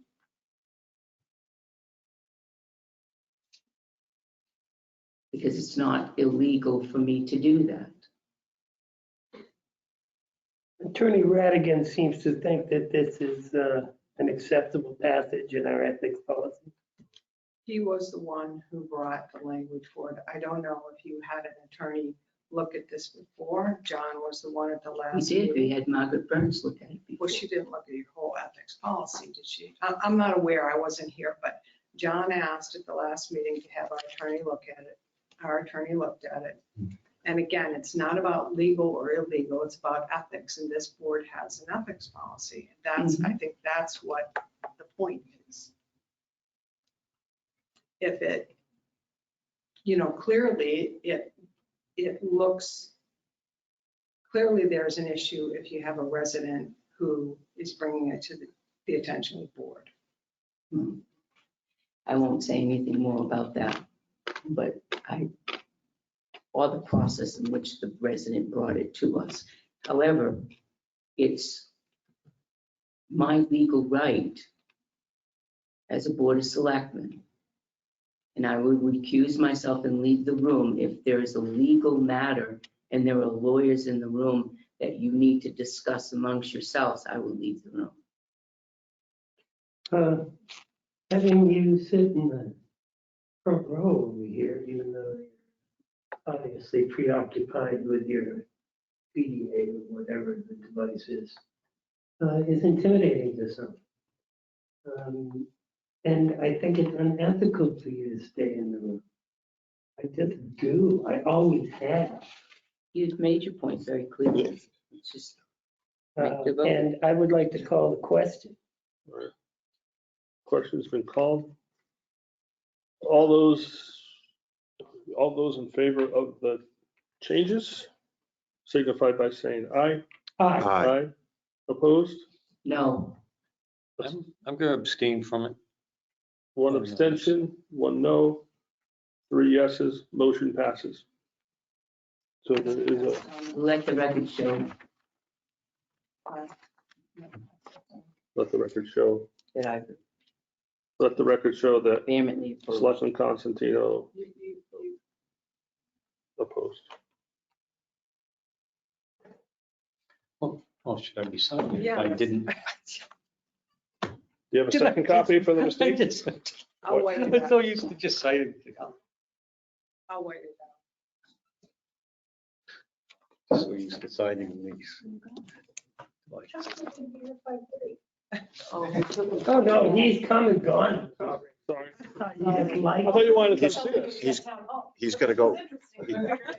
He's got to, He he's got to ran go watch, right through, just jogging. he's right going back through. to watch the golf channel. out. Thanks, Helen. He's going down to Thank you. Denver with a hair dryer. All right. Moving on, the winter parking ban is still in effect until April 15th, which I think is a Friday. Tax day. On March 1st, our roads were posted with a load restriction, maximum weight limit of 6 tons during spring thaw per RSA 231:190-191, and continuing until the roads once again become solid. Contractors, construction companies, parcel service, fuel services, and solid waste haulers are asked to observe the posting by staying off soft road shoulders and reduced load weights. Special permission may be given depending on the weather conditions and the time of day. For questions, please call our DPW Director, Kevin Duvall, at area code 603-286-4721. Thank you. Mr. Chairman, Yes, question. sure. Person that needs a fuel delivery, are they exempt? It addresses that in, I think, what you just read. But Kevin's right here. But our DPW Director is right here, so Well, I asked for this a couple of years ago, and there were no exemptions. I went to the DPW Director, and he didn't give any exemptions. And I went to the Sanderson DPW Director, and they gave no exemptions. And I couldn't get a delivery. well, And what about a school bus? Can I see it? yeah. Are school buses exempt?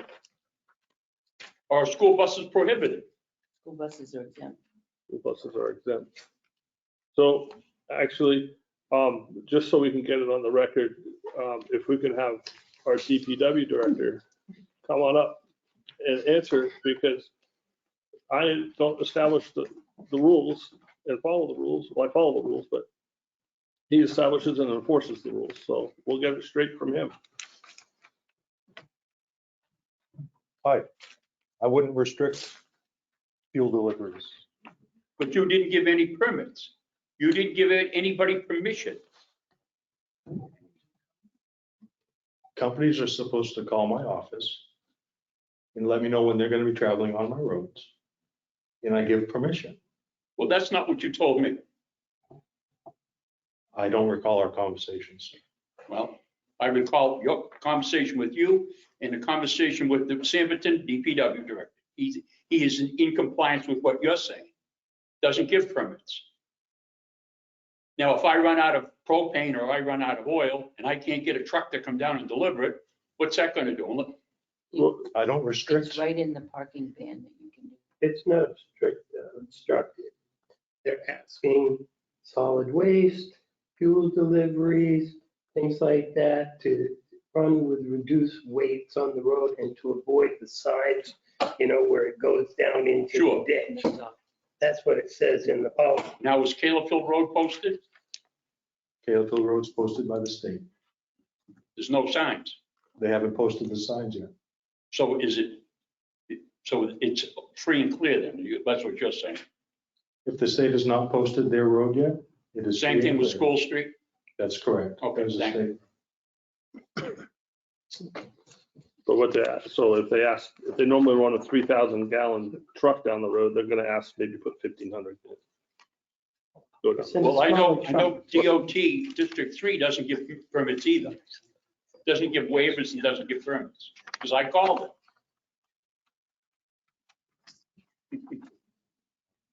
And who enforces it if somebody is in violation? Well, that's the thing. The reason why we ask people to call in is because I document every phone call that I get of people being on our roads with large trucks, large vehicles. And if damage to the road shows up, then I know who I need to contact for the repair of the road.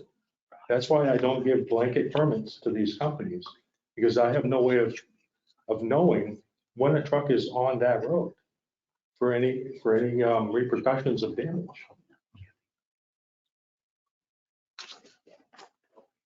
So I'm just, as a hypothetical situation, Mhm. an oil truck doesn't even call you for a permit or an access and just go on the road, and he doesn't damage the road, then he's not liable? He's not in violation?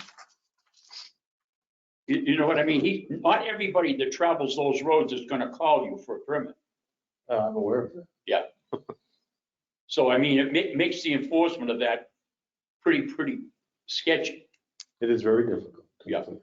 Because I had a propane delivery yesterday, and he only had 300 gallons on it. And for obvious reasons. But if it was a different time, and I was down to 10%. And if it had gone another 10 days, I would have been out of propane. And that's not good. So I just don't see how this is enforceable. Especially on Calebfield Road, it's starting to come apart again already. What a wonderful job the state did. The fact that we have a tough time enforcing it, not reason to just say, all right, no restriction. I understand it. People comply because they're ethical. But a lot of people don't because they're not. The lieutenant at the police, from the police department is sitting right directly, well, not directly behind you, but he's the guy. Kevin is off. I don't see. It's an enforcement question. Unless the director of public works sees them or you see them and you can get their license number. I mean, enforcement is everybody's job. It just is, Tom. I don't know what to tell you. Bless you. Well, I can't tell if an oil truck goes by, whether it's 1/3 full, half full, or And there you 100% go. full. I can't keep calling the Tilton Police Department to have them go down and check out and measure the contents of the truck. True You know, enough. that's just So we silly. we put up signs and rely on people's ethics. Right, I And if understand, they don't, but I shame on them. But I've had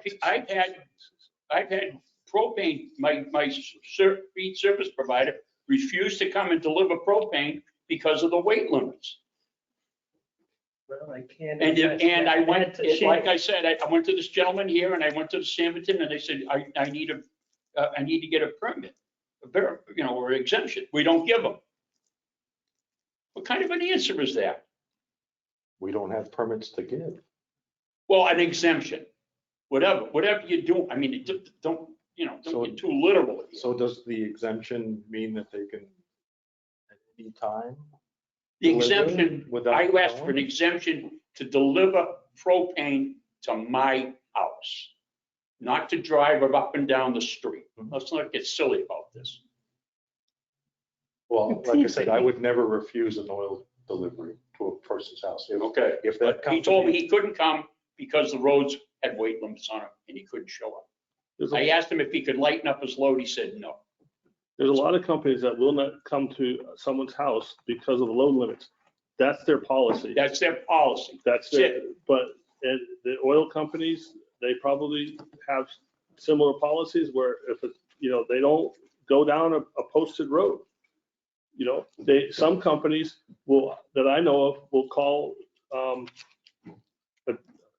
just forgot what your title is, DPW office and say, we have to go down. And the DPW guy go, okay, can you go down that road before 8 a.m. because it's supposed to be warm today. So that will allow Right. you to get you there. Right. And, or go after dark because it's going to be cold tonight or it's going to get cold this afternoon. I mean, that's what different companies do. And a lot of times I just remind them to use the center of the road, be mindful of the shoulders, and no sharp or aggressive turns if a delivery needs to be done during the day. I Okay. field phone calls from Lowe's, Home Depot, major brands, Yeah. tree companies, power companies. I field phone calls for all of those companies. I have not once received a phone call from an oil company or a propane delivery company. No. I can honestly say in 3 years I've been director, I have never fielded a call from a propane or an oil delivery company. What does that tell you? That they're just doing their own They're business. just going about their normal Yes. business, whether it's 35,000 pounds or whether it's Exactly. 5,000. The lieutenant, So under state law, section 236(3)A, trucks carrying home heating oil, processed milk products, maple sap, and septic pumper trucks are exempt from seasonal bans with the approval of the Hampshire DOT engineers. So that's probably why. I don't get phone calls Yeah. because they know the exemption. They know that. So that's There pretty. you go, Tom. Thank you. thank you. For clearing that up. You want to write down that, Yeah. I don't think All so. right. Well, right here, as next on our agenda is Kevin Duvall, here to talk about the transfer station and police vehicles. Take a seat. Joe had questions about the transfer station and police vehicles in preparation for town meeting. So Lieutenant, just because in case you might call you, I don't know. Yeah, because just for. Where you want? Throw them up. See if you can catch it with a good arm. Where you going? Just in case you get called upon, you get picked up by the microphones a little better. Because we like to be good stewards of the sound system. All right. Hi, Kevin. Hi, You've how been are a you? little busy the last couple nights. Very busy. I'll tell you that 93 was not plowed this morning when I went to work at Really? 5 o'clock. Wow. I was late today because my son took a shower. You must have seen my crew out there doing their Tilton thing. DPW. I did see your covered crew out everything. there. That's why I'm out my street, but I saw it out there. So I did some research, or I got some information on the police vehicles.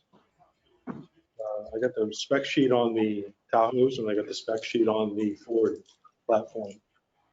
A lot of paper here, so I only made one copy. I don't know if you want to pass it around.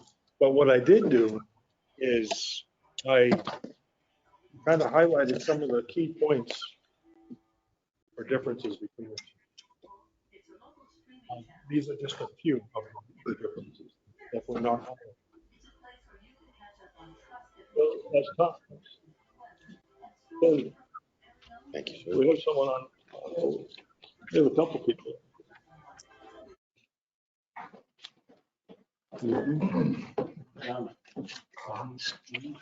Donna? Your wife. She's watching every move. She's watching. Just keeping an eye on you.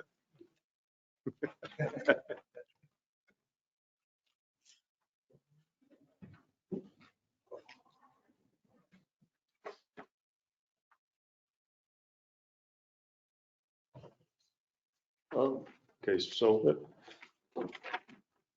so these police vehicles, I know that we needed to get some information together, especially for town meeting, in case residents had questions. Now, the points that I focus on are obviously my ability to fix these vehicles when they become out of warranty or some non-warranted items that need repairing. So I look at the ability to get technical information, repair information, to be able to log into the onboard computer system to get information for the repairs. And over the last 4 years, Ford has gotten very difficult to get that information so that I can repair these. Now I can see not getting access to some systems like performance, injector timing, and things of that nature for horsepower or the transmission shift patterns. All that stuff is regulated in very strictly controlled by the dealerships. You need to be a dealer certified technician to access and change the parameters, things like that. But when I need to get into AC systems, HVAC systems, even the ABS systems to do repairs, wheel bearings and speed sensors, things like that, Ford is starting to restrict my access into those systems so that I can accurately repair them. It's not the case with the Chevy Tahoe or the Chevy platform. I have a 2020 Chevy truck. I can access every system in that truck without any interference or roadblocks, I should say, with my diagnostic computer. So that was the big selling point for me as the town mechanic, to be able to do these repairs on these vehicles. The other aspect of the Chevy Tahoe versus the Ford, the Ford is a unibody construction. The Chevy Tahoe is a full frame. It's not only full frame, but it's a boxed steel frame, which is inherently stronger. It's used for the big truck chassis, and they've incorporated it in the Tahoe package. So, for instance, if a Tahoe gets in a car accident, the same type of accident the Ford Explorer gets into, it's more likely that the Ford Explorer will become totaled, whereas the Chevy Tahoe could be repaired. And we still have a serviceable truck or a serviceable police vehicle to keep in patrol. Kevin, that's because of damage to the unibody, correct? Exactly. Okay. My wonderful people who I just praised, I'm the point man on this one. I'm the one who's going to get thrown under the cruiser. Sure. So. Yes. Now, they do have these nice big systems that can straighten the unibody.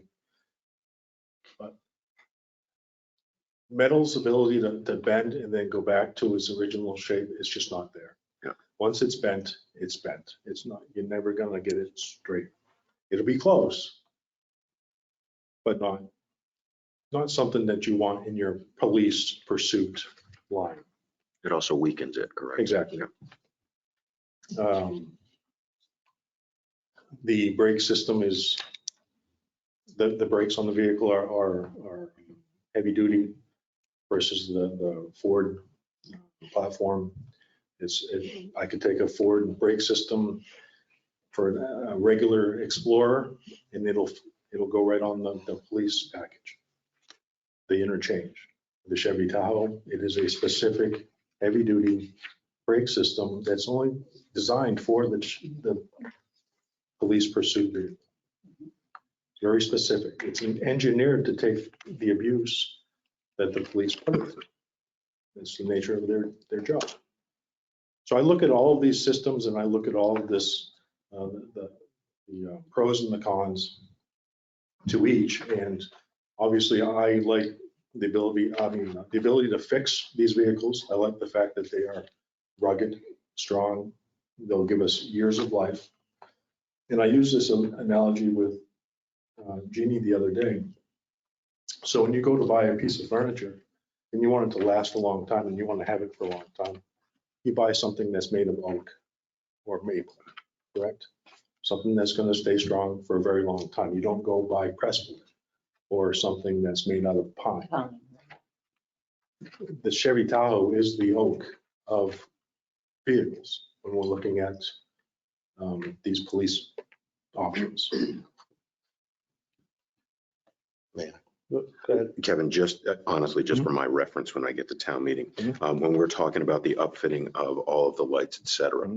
So as I noticed in the packet and on here, that it appears that the Chevy is, it's already wired, it's already there. So it could, and just help me out here, it could reduce time in the shop, reduce time at OME or whoever we're going to use to be able to do it. And it might reduce the cost because it won't be in as long, possibly.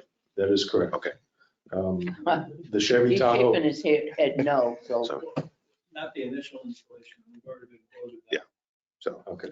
got it. But the, yes, the Chevy Tahoe does have the wire harness already incorporates, I call it plug and play. It already has all the ports to receive the light package for the police. The other difference that I like is that the Chevy Tahoe incorporates switches in the steering wheel to operate these lights and sirens, which isn't an option for the Ford. So your hands on So there. your hands so are you're there not instead of down here. Down here, right? Nice. You're not taking your eyes off the road. So I tried to present all the information, tried to answer, tried to get everything out there. And just looking at the packets that I was able to get online, the information available for the Chevy Tahoe was twice as much. There's more technical information available, wiring schematics, transmission, gear ratios, the whole deal. They want you to know what you're getting. With the Ford platform, it's not the case. I couldn't even get the turning radius for the Ford where I could for the Chevy. Because you're making U-turns for the vehicle. You need to know that. You need to know if it's going to take a football field to turn one of these vehicles around.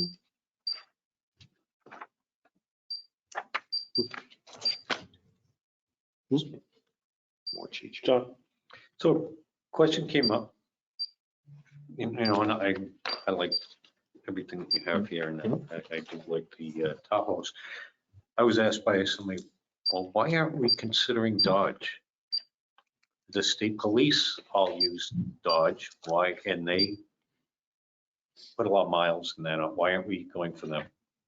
This will probably come up at town meeting. Okay, so the biggest difference, the biggest reason that I see is the cubic feet available to people in the vehicle. The Dodge platform is very small. If you're a large fella or a large person, I should say, the Dodge is not user friendly. That's for the user, the police officer with all his duty gear, or the person, unfortunately, that needs to ride in the back. So that was the biggest difference that I came up with. And they still have the unibody construction versus the full frame construction. Yes, they did have the state contract. A lot of times they're looking at the lowest bidder as well, because they're looking at volume. They're trying to get 40 cars instead of 3. Correct me if I'm wrong, though, the state police does also use Tahoes. They do. A significant number. Yep, the truck fleet, I believe, the DOT fleet uses. And I believe it's because of the amount of gear that they carry to do the state DOT inspections on the trucks. So state police, for their patrol vehicles, as you know, they use the Charger, which is a sedan vehicle. They don't use the SUV, which is the Durango for the Dodge. So, and there's probably a reason for that. We have the Interceptors, which is the Ford Taurus. They're very small. There's not enough room. You have a trunk instead of a hatch. You have the whole back of the vehicle. And then for the Tahoes for the state, they only use them in pretty much the officers that pretty much do the weight, the truck, the inspections. They're not PPV vehicles, which are pursuit rated. They have bigger brakes, and they're crash tested. They're different. Suspension's different, everything else. So the state police vehicles that they use for Tahoes are more just to do inspections and things like that. They use them for that aspect but for their cruisers for duty, they use the Dodge Chargers, but not the Durangos. And we've kind of gone away from the, as you know, a lot of the farms, you can't even buy the 4 Taurus anymore because the sedans are so much smaller. And you just can't get your gear, put your duty bag in the back and all your stuff. So.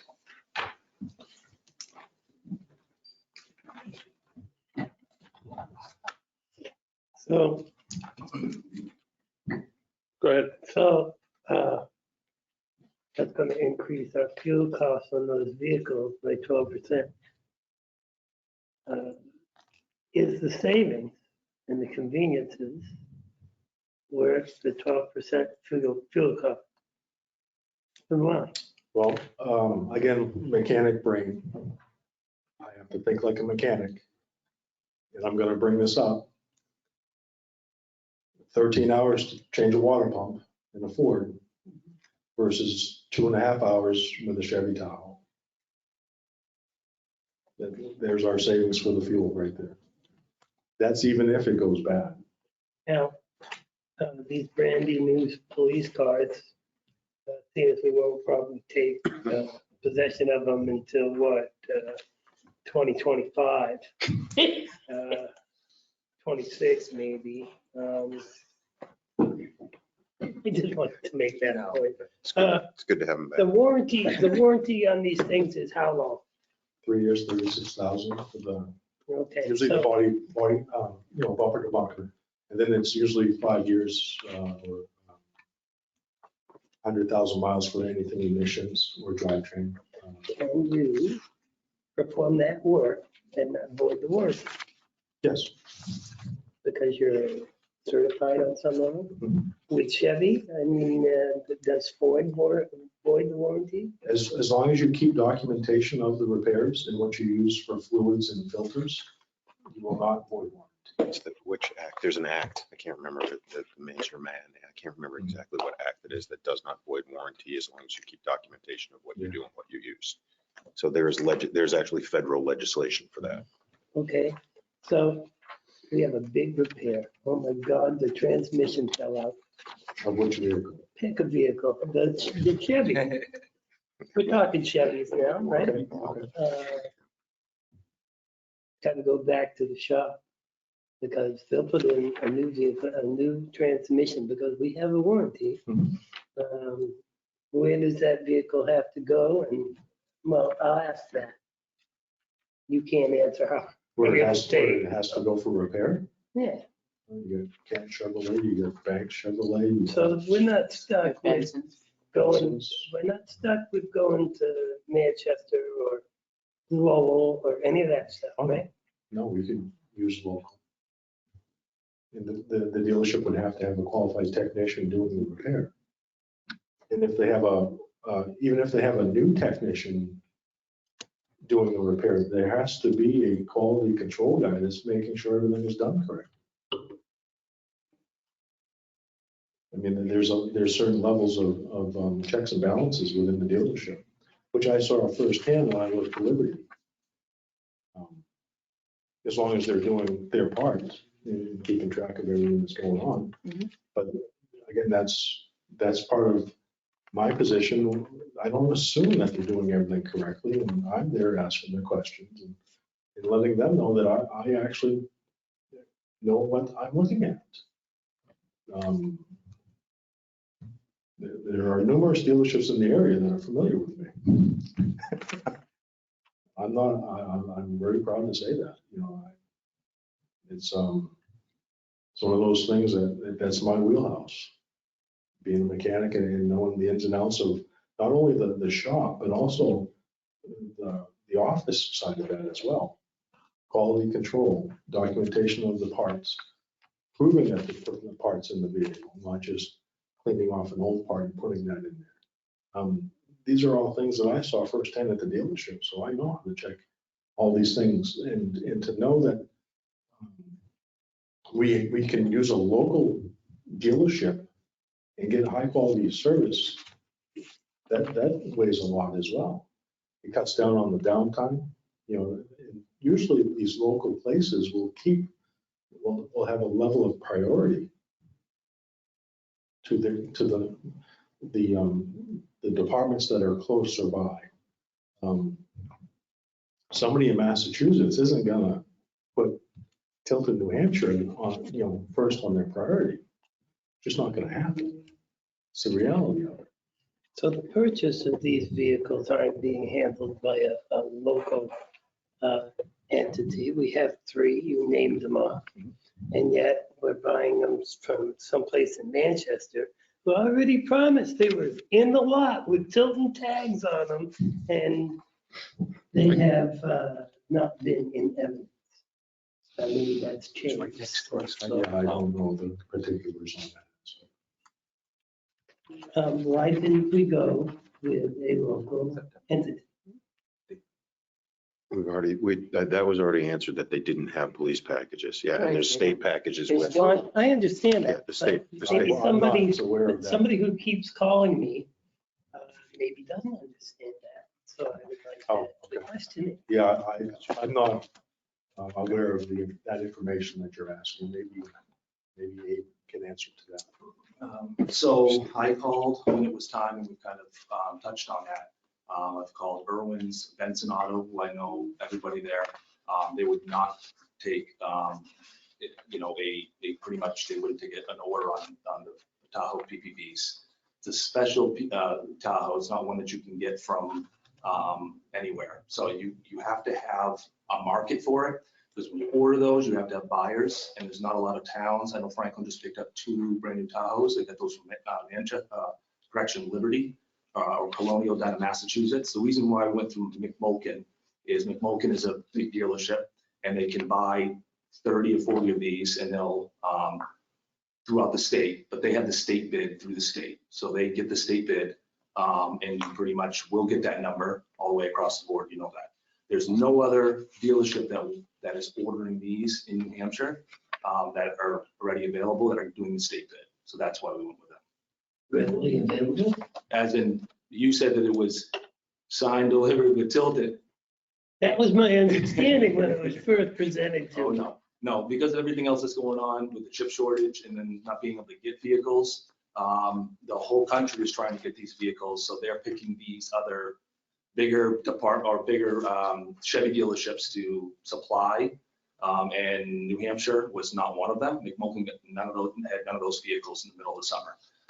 So then Liberty and Colonials, Massachusetts, for some reason, they were able to order them, but those won't come in until March of this year, so this month.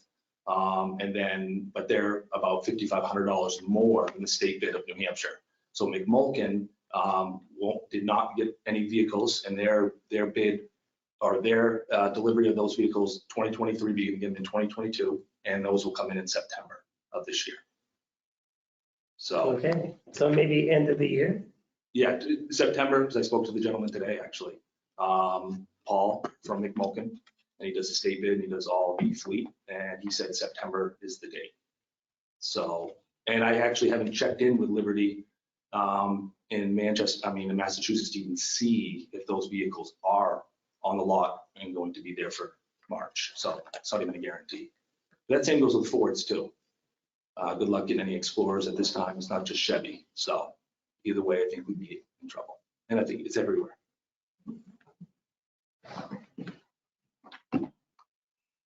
My questions are answered. Thank you. Transfer station. Transfer station, oh boy.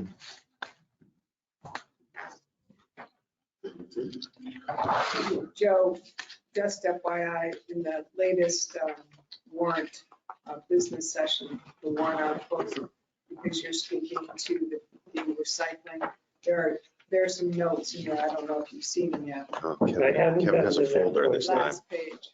On folder. Thank you. This one. Anything on that 3 Winter Street? Yes. Yeah, I touched on it. If anybody needs anything else on those, it's actually run off of the. You have a packet of information about the Tahoe? I look for hoses. You need up to date. Good to go. I got you. I think I've got enough. Okay. to be able to Yep. make it. The neighbors, they actually came And I'll out be there, and so. they talked to me about it. It comes And up they said, late. yes, we know what's What's that? happening. It's later in the thing, so hopefully Oh, people will be groggy. Yeah. I think we'll be good. Knocking on wood. It should be So 9:30. I don't know if somebody on Thanks. Daniel. It'll be 9:30. Thank you very much, Thank you. Lieutenant. Well, go speak with him because the tractors have been up there Really?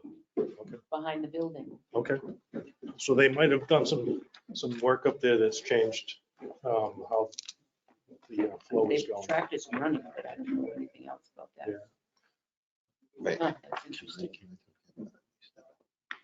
Yes. So, Kevin, just so you know, if this approaches 7 o'clock, I have to step out for a brief, I have a family commitment, to be very candid. My oldest daughter I is think doing we a, all should step out once. is making a major presentation Okay. for in a competition. Just letting you know that it's not, I'm not bored by the packet. Tim can dial that up right on the. She is a registered Tilton voter. So we're gonna talk about the transfer station. Transfer station and trash. Oh, boy. Trash. I don't even know where to start.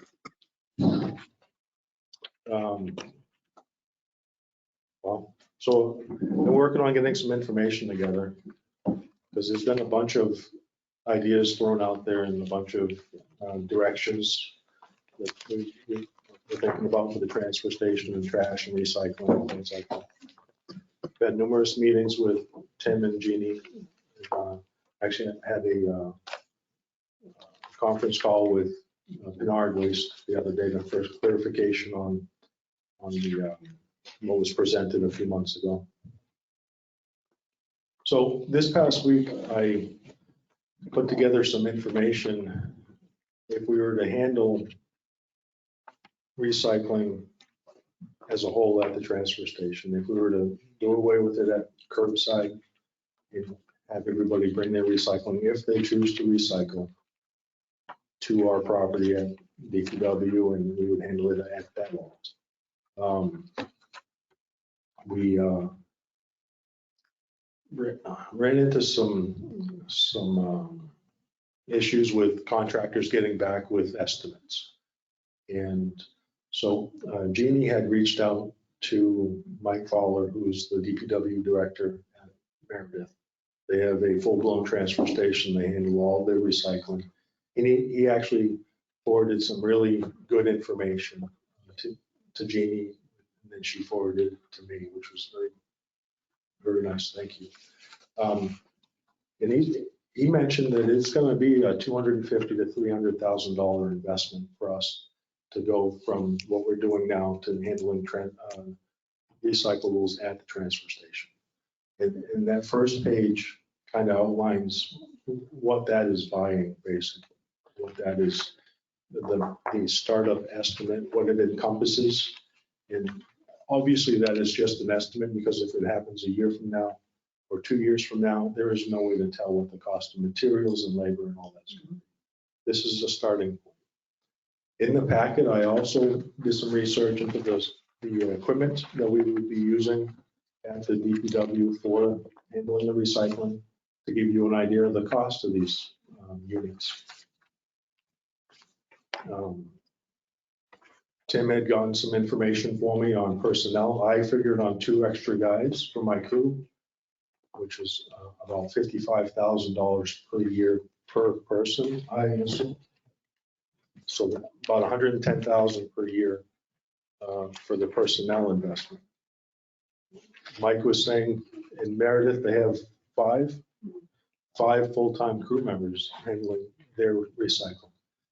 So where Tilton falls with that, I'm not sure. It would take Is that 5 full-time people at the transfer station, or 5 people dealing with recycling strictly? Total, it's total. at the transfer station. Because they collect the MSW there as well, correct? Yes, they do. Would we have the room, like, and you're looking at something like this, would we have the room to accommodate that? so the scale, Mhm. We do have the room for that, and it would be a placement in front of the building as a truck comes in, or whether it be a residential truck or a tractor trailer, they would come in the yard and funnel traffic around the building like we do now. Yeah. There was enough of a footprint there to put the scale, Okay, and all the traffic would go over that scale. No exceptions. It would be in the line. If somebody has something to weigh, they stop and weigh it. If they don't, they just carry on. okay, So one of the ideas that was proposed or tossed around this past week was actually doing away with collecting demolition and wood material at the transfer station and sending people that have that material to Casella facility in Belmont. Now, the reason why I'm focused on, or that we are focusing on the demolition and the wood is because those are the items that are interpreted at the transfer station, depending on the person that is there. You have so much material, it costs this much. There's nothing definitive. Whereas if you went over a scale, now you're charging by the weight. It's a lot easier, a lot more accurate to charge accordingly. So those two pamphlets that I have in the packet are to show you, or to give you an idea of how much an investment that is.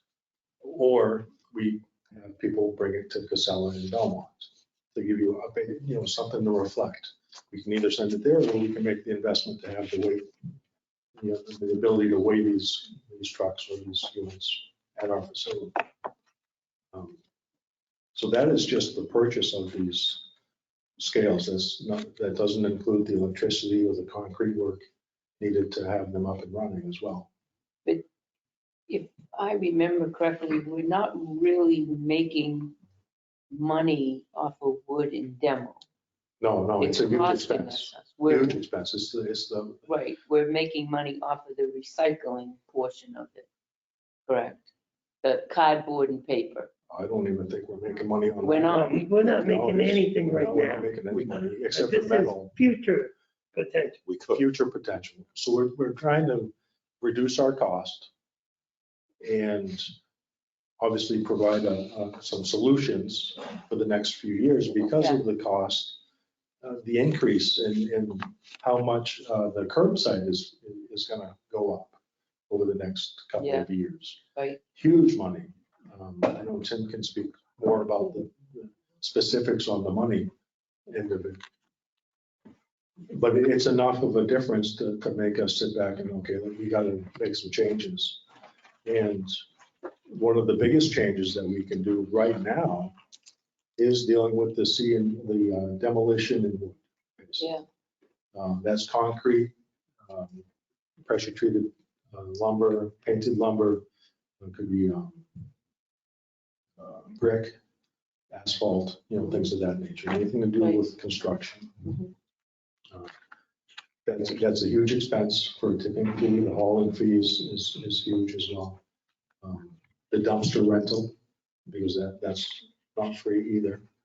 So it's all NRA is awesome. They send us our yearly report. I actually just filed it with New Hampshire DES, and I shared a copy of it with Jeannie and Tim. And I remember seeing the numbers are very large. There's a huge expense there. So the biggest impact that we can do, the biggest savings that we can do is to send it elsewhere. Not only that, it lessens the confusion and the money handling at the DPW as well. Now we can actually do that coupon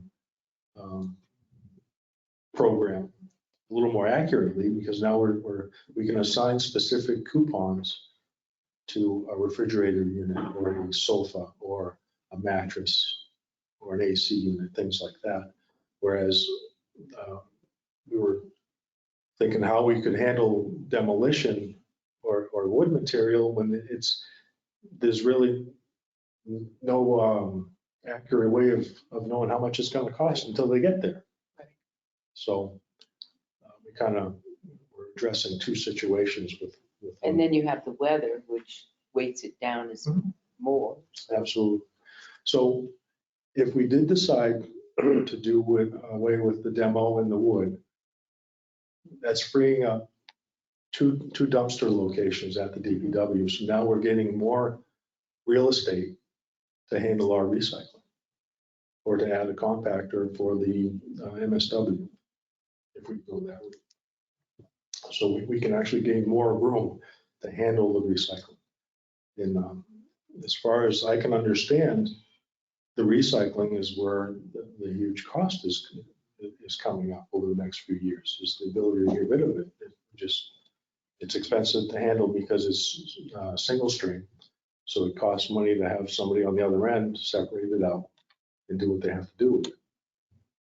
So when you say the compactor for the MSW, would we still have pickup, or are we doing away with the all pickup? Well, if we make this investment to do the upfitting, the three-phase power, the concrete pads, we can prepare for a trash compactor of some sort, MSW compactor for the future, because it's already built in. We've got the three-phase, we've got the underground power, the concrete pad, everything is there. So in the future, if we need to make that transition to where we're doing a full-blown transfer station and handling all of the solid waste, the capability is already there. But until then, we can just use the space for the recycling materials, cardboard, plastics, glass, things like that. Currently, right now, I think what we're looking to do is I think one of the options is to just do away with the curbside recycling and just throw it all in one truck and have it go to the incinerator to make power. That was one of the ideas. Because if we take that off of the table, it actually reduces the amount of trips that truck needs to come up to Tilton, which will reduce our cost to Menard. And I believe the number was 40,000. Well, roughly 11,000 according to the report I well, see. we can talk a little bit more about that, but yeah, there is savings. But there is. Yeah. So for instance, Microphone, please. Oh, yeah. So yeah, people are going to Oh, yeah. want to hear this. Yeah. Oh, yeah.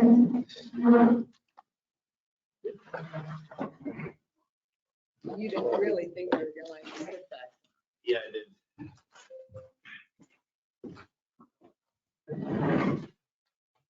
So you did So- that work, huh? Yeah, so essentially, well, two things. First of all, we're in the 6th year of our current contract, right? And we're paying for collection costs $257,000 between recycling collection and solid waste collection. Menard maintains one truck in town.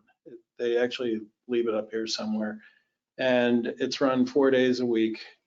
And every other week they're doing their recycling, through part of the town. Then they're doing solid waste each week. They even loan it out or use it in Franklin, I think, on Fridays sometimes. So they've been able to really manage their resources pretty well. So that's what we're paying just for collection costs, no disposal, $257,000 this year. In 23, based on one of the quotes that we received and from our current vendor, it's going to go up to $316,000. That's a $66,000 increase from one year to the next. And there's a number of reasons for that. But in addition to that, you've got the increases in solid waste tipping fees, which it sounds like it may have moved from $90 a ton down to $85. For the Perhaps. first year, but it's going to shoot right back up. Right, and then we're on variable costs for recycling disposal. This last month, it was $68.27. One of the loads was as high as $96 a ton, and we could be paying last year, from what I understand, the rate went anywhere from $42 to $150 a ton for recycling disposal. So in any event, looking at the numbers, I mean, there's been a continual significant increase year to year in our costs.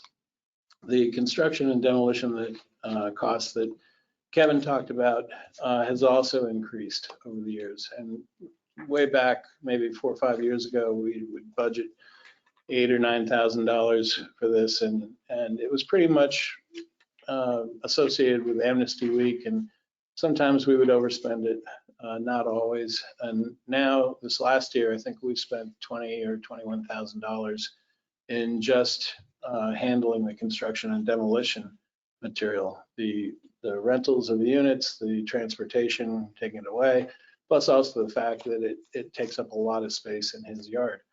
So in any event, getting back to the money, there is additional room.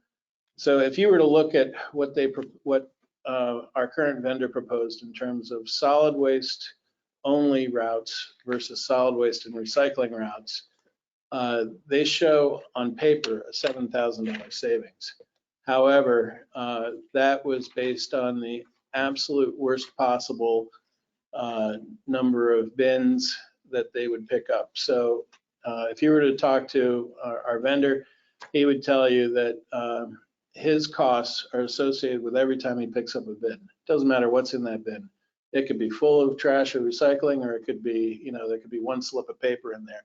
It still costs the same amount of money to go drive to that place, clamp on, dump it in the back, and move on. So his costs, they look at the number of pickups that they have to do. And because we have somewhat of a seasonal nature where we have more people in the summertime occupying properties and generating more trash and recycling in the summer versus in the winter. Things kind of taper off in the winter. The way they had priced their 23 pickups for solid waste was based on the absolute maximum amount throughout the entire year. So in discussing with him some of the more finer details of the costs, it's very apparent that we could negotiate that down. But we would have to also recognize that that there's a basis for that. So in other words, it's not going to be 3,000 bins all year round. It's going to be maybe, it's going to, not 3,000, but 1,500 bins all year round. It's going to be 1,500 bins in the summertime, and it's going to be maybe 1,100 bins during the winter time, that kind of thing. So, and they have that capability of knowing exactly what that is now. They know their routes. They know what they're picking up. They've had the experience for 6 years with our trash and recycling. But if you were to look at just a few years ago, just 2018, we spent for collection costs and disposal about $311,000. We're looking at about 413,000 for the same components in 23, were we to continue on doing what we're doing. And that's if we're able to hold recycling to $100 a ton. If it's more than that, it's going to be worse. If it's less than that, we'll be a little better off. So what some other communities have done, and if you want to jump in here anywhere, we had the discussion with them about their experience with other communities that have done this. And Hooksett back in 2018 went to, they had been doing single stream, and they went back to doing everything into trash and solid waste pickup. They still encourage people to put out their recycling bins and their solid waste bins, but it's all picked up by the same truck, and it goes to an incinerator to make energy. And the idea behind it was that it's not going to a landfill, so it's not the worst outcome. It's going to produce something that's usable for people. So, so it isn't necessarily a conservation item, but it is a better outcome than, just, killing a landfill. So But they maintained the same kind of practice because people had gotten so used to recycling and putting their recycling aside and their solid waste that they wanted to continue that if the time came when something changed and they were going to go back to recycling again. So, and they're not the only community that has done that. So the challenge we've got, and this was the numbers that I used was based on the lowest vendor that we looked at this last year. You'd be looking at a significant increase with another vendor over these costs that I provided you. But I do think there's about another $40,000 difference in that bin, which is what Kevin was referring to in that bin negotiation. So it really comes down to flow control, what our ordinance is going to be, if it's going to change based on recycling and solid waste going to the incinerator. So, those are things that have to be negotiated out, if we got to that point. But essentially, it's with the increases that we're going to see in tipping fees and recycling disposal, we'll be able to offset those increases by doing a single truck for solid waste as opposed to two separate runs. And it's really, preference. What do people want to do? But we felt though, and Jeannie mapped out, kind of the options from a hierarchy, which I thought was quite good. It's in your notes. It's a session. And it's really a three-prong approach, and it just depends, what people are willing to pay. And unfortunately, I don't think this is going to get any better anytime soon. And I think Joe would probably agree with that it's going to continue to get more and more costly. And I think if we wait too long and don't start making plans and putting some infrastructure in place, we could really get caught with a big bill at some point in time having to do it because the alternative is just way too expensive. So. And one of the conversations that we had, which was with Nard, we asked about, didn't he say that Franklin they were picking up their own trash and then they decided to stop that because it was getting too expensive for them. Right. So he's had experience with communities where they figured they would pick up their own waste and then they discovered it was cost prohibitive or problems. Brakes, the trucks get a lot of wear and tear on them. Zoom, screech, and that really does mess up the trucks. But that is, of course, one of the various things that may well come up at town meeting. Why don't we just get our own truck? I ask you a question. What kind of infrastructure would you need to start accepting recycling, sorted recycling, at the transfer station? $350,000 I see, and I go, yeah, right. Then I go, I won't vote for that. However, if we, let's say we get a bailiff for cardboard. There's good economic reasons maybe for getting a bailiff for cardboard. And then, the various other pieces of equipment. What's it cost to get a modified program together? Something we can, all right, no more pickup on the sidewalk for the stuff. Some people, me, are going to want to recycle. And having a place of our own to recycle is important to me anyway, as a resident. And I have to think some others out there in internet land as well. What can we do to start that process and not break the bank? Well, it depends on how soon we start. If we wanted to start as soon as possible, I would have to reach out to NRA for assistance for containers that they could transport until we were set up to handle the recycling on site. So our first step would be to get three-phase power on the property and at least one concrete pad with underground power supplying.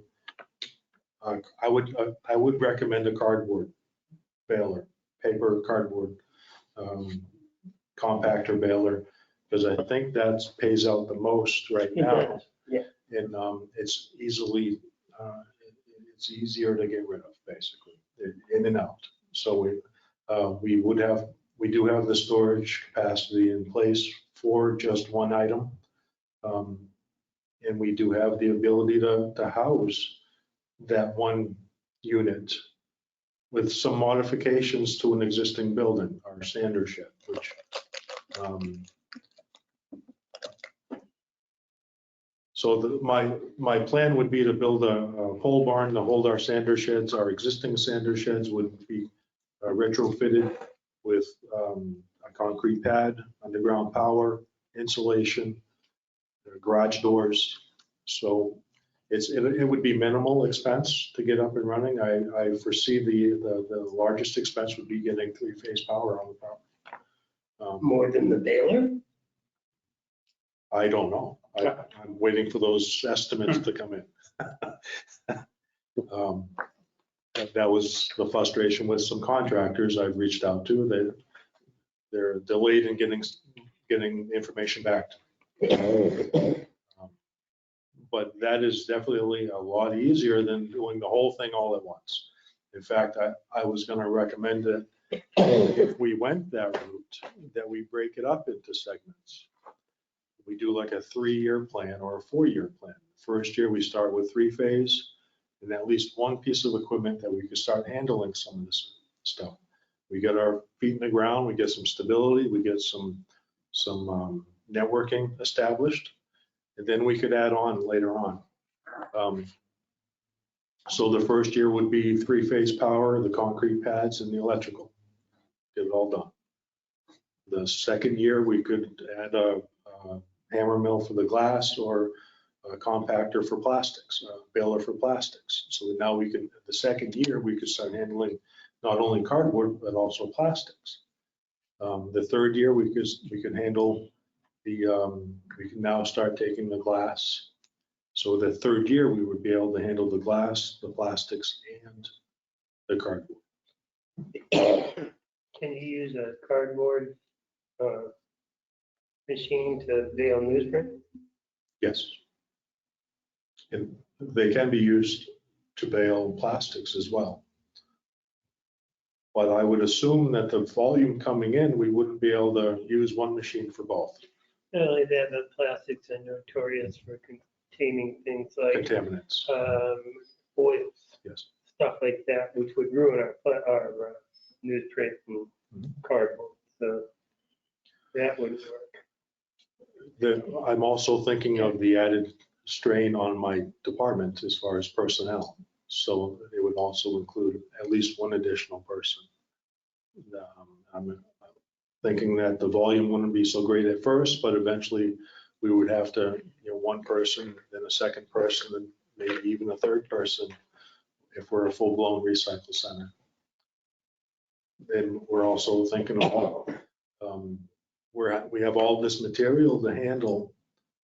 My loader is across town dealing with a snowbank at the Wintersquam Market. I need a loader at the facility to handle equipment, to handle bales or to handle material. So we're looking at some additional equipment as well. That's why it's in that cover sheet. Or a forklift, something that we could utilize. But we could start a fledgling program for significantly less than that 250 to 350. Now. Yes, we could start with just the bare basics to get our feet off the ground or just to get going, and then add to later on. But we would have to make sure that that we're not doing work twice. Like we have the electrical contractor come in, I'm not going to have him do underground to one concrete pad. I'm going to have all the concrete done and all the underground done at once, because cost of materials, and we're already established. So when we get ready to add these machines, it's already there. The capability is already there. We can purchase the machine, we set it up, and we start business. It's going to ease the transition later on if it's already there and in place. If you started off with one employee, it would be, like you say, slower to start with, I would imagine. Does that employee also have other duties perhaps? That would, his sole duty would be to the transfer station. Because not only is he gonna be in charge of bailing and organizing, but keeping the facility clean as well. It's gonna be a full-time job. Upkeep of the equipment? Upkeep of the equipment, because these machines are gonna take some maintenance, greasing and cleaning, things of that nature. There's gonna have to be a lockout, tagout plan in place so that when somebody's cleaning these machines, that there's safety involved.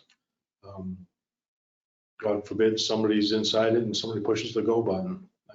So that lockout, tagout, safety program has to be in place. So there's a lot of aspects to this that can be established and, fairly easy, but just that initial cost of getting power to the site and getting these initial things established is key. So, Selectman Scanlon had a question. Yeah, one of the things, presently you have a concrete pad up there that the police department's using. yes, Could that be utilized and we could, instead of pouring another concrete pad up there, because eventually we were talking about getting the impound lot at the police station. Could that be utilized? absolutely. And instead of pouring another pad, pour it there and then turn that into some type of facility for it, Sure, absolutely. which would allow you to get going even quicker. Mhm. Well, you still need the electric. And that pole out there, does that have electric in it? Out by the pad? We actually laid the conduit in the ground, so it does have the capabilities of being For the three supplied phase. with power. Yeah. So right there, you could get a little bit going on Absolutely. stuff, yeah. Yeah. And what about the dumpsters? I see them different places where they have a slot in it for cardboard. Is that do they pay to pick that up or do they do it for free or, is something like that? Usually to there's even a start? dumpster rental and then you get charged for the hauling fees. But they make money off of that. Oh, yeah, they make money on both ends. Yeah, the cardboard gets wet. So this way, what we would do is we'd be bailing it and storing it. And then how would that be transported? Would we have to hire some of the CDLA NRA, box truck? NRA, the National Resource Recycling, they would send a truck up. With notice, they would send a truck up and then we would have an hour or 2 hours to load. And then they would haul it off. Forklift type stuff and that. The other thing is, have you been over to Samberton at all? I have not. That's a very creative recycling facility. Okay. You might want to, take a ride I over can there. visit, sure. Visit some I've been there for quite a while, Okay. but they had the grinder, they had balers, and facilities for doing it, and then personnel to manage it and Okay. scrap metal and stuff like that. But that's it's probably the opposite end of the spectrum but it's creative. Oh, okay. And they might be able to provide you with how it works for them. Okay. And what does. Mayor, The other thing All right, I'm concerned about was that you mentioned about Casella and the construction debris. I know from what I heard last summer that Casella shut everybody down from being able to dump some debris there or anything for quite a while. So the residents will get stuck with in the summer. I just put a new deck. I put a new shed in. What do I do with it? So that's just one of the things. That's it. Thanks, Eric. All right, thank you, John. I am going to wrap this up right now because in lieu of time, we have a full agenda still. Okay. That looks like it's going to go late. We'll leave behind. No offense to you. No. But thank you for your time. Thank you for A lot coming of in. information. thank Try you to, for thank you. putting this together. Thank you very much. Very nice, Good job. very informative. sorry for stepping on your toes, Tim. Oh, you didn't. Okay. Next Start is talking the town administrator report. Thanks, Jim. Town administrators report. Thank you. So you signed off on most of my action items. The one item did want to get approval on was reopening the search for the land use technician. The candidate accepted the position and had a family situation that required her to not accept the position. So back to square one. Yes. All right. Make a motion, we approve reopening the search for the land use technician position. I'll second that. Any discussion? None. All those in favor of the motion say aye. Aye. Aye. Opposed? None. Abstentions? None. Motion passes. Let me see. Well, we've got 3 selectmen here. I can ask it at the end. I just didn't know if everyone had looked at their warrant article notes, if anyone had any questions, to let me know. The last item on my action list was to find out who wants to write the Community Service Award and who will present that award at town meeting.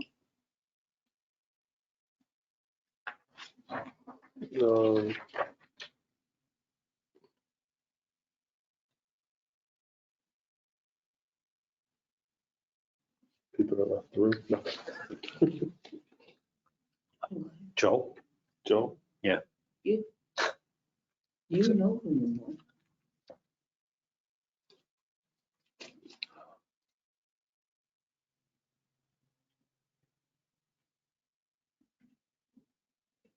Jane can help you with We it. You outline it, what you want to say, she can help you with it.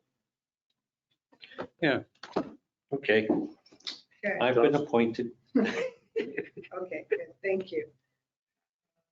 And that is all I have, unless anyone has any questions for me.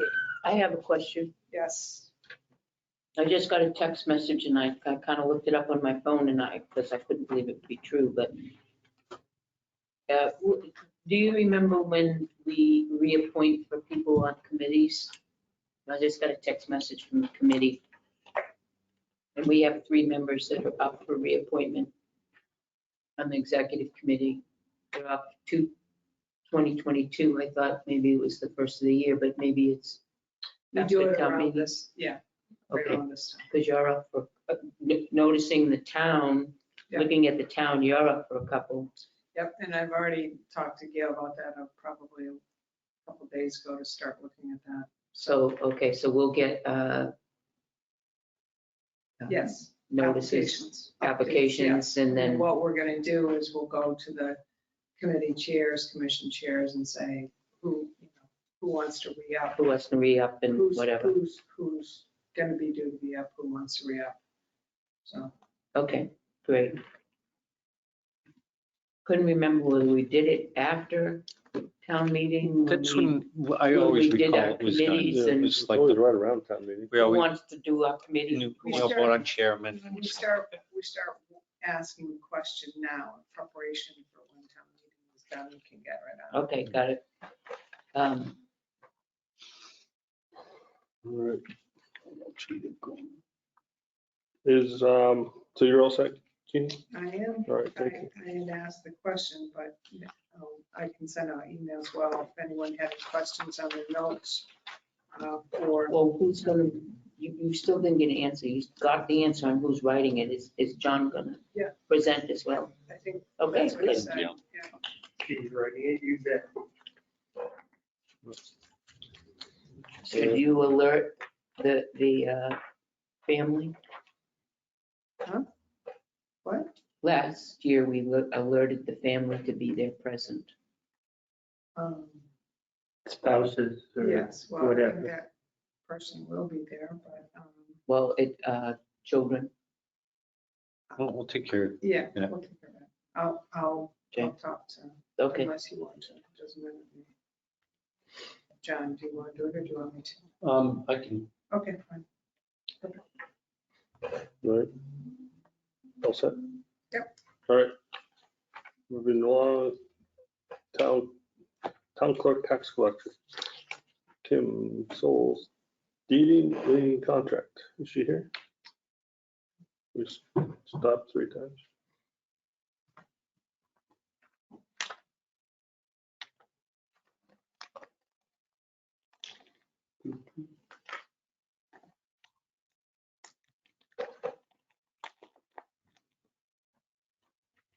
Loudest rapper ever.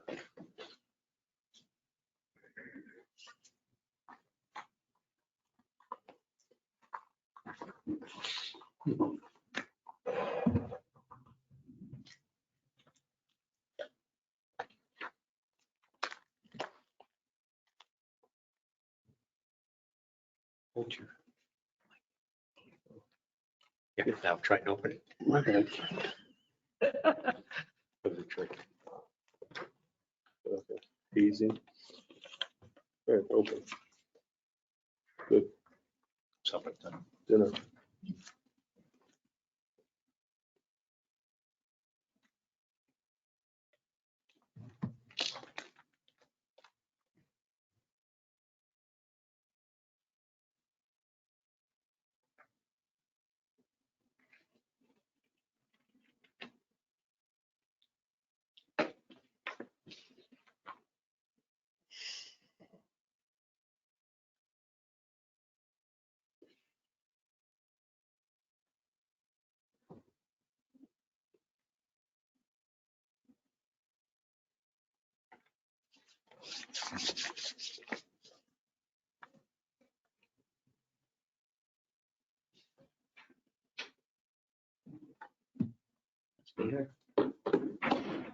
Who's Not Scott answering the phone. Who's Scott coming back?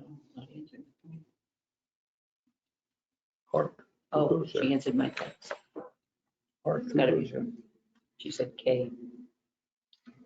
It's a new language in texting. K. That's rewrite elemental P Q R S T U V W X Y Z. Yeah. Kids have better language. Good evening.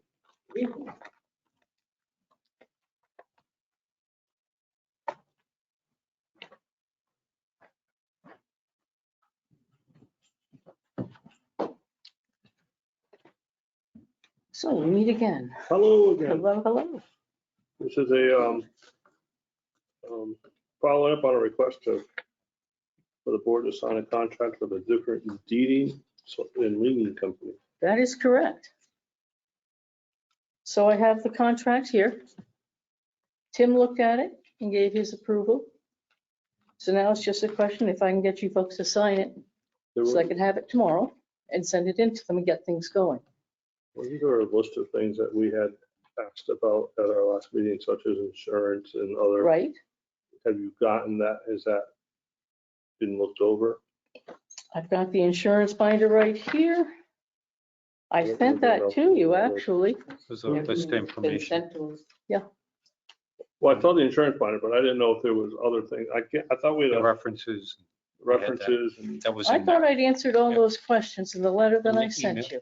Yeah. Because I sent you folks a letter Mhm. and I forgot to attach the insurance binder, so I did that. Yeah. So I think we're all set, Mhm. unless I'm missing something here. Are the references? Is that what you're asking about, Eric? you know, I thought we had like a bullet list, for lack of a better word. Did you get that email? Yeah, I did, and I didn't recall her saying, okay, and this, like, you know, we request insurance, here's the insurance, we Mhm, mhm. requested references, here are the references, so I called them what they said. Mhm. But I thought there were other things on there, but I could be having a mind blank, which is entirely possible. Sorry, I didn't know that Kim. I actually, because I know the family of this business extremely well. I taught their son for 4 years. I didn't mean to come up. I didn't know Kim was on. But I have to officially recuse myself because I Okay. know that family very, very well. Scram. I'll go back downstairs. Someone can text me. Get a good look at it. Gonna keep you young. When you come back up, they'll put the The sign up. Yeah. Did you, do you actually have references from different communities that, I have spoken with different communities. I did not get actual references.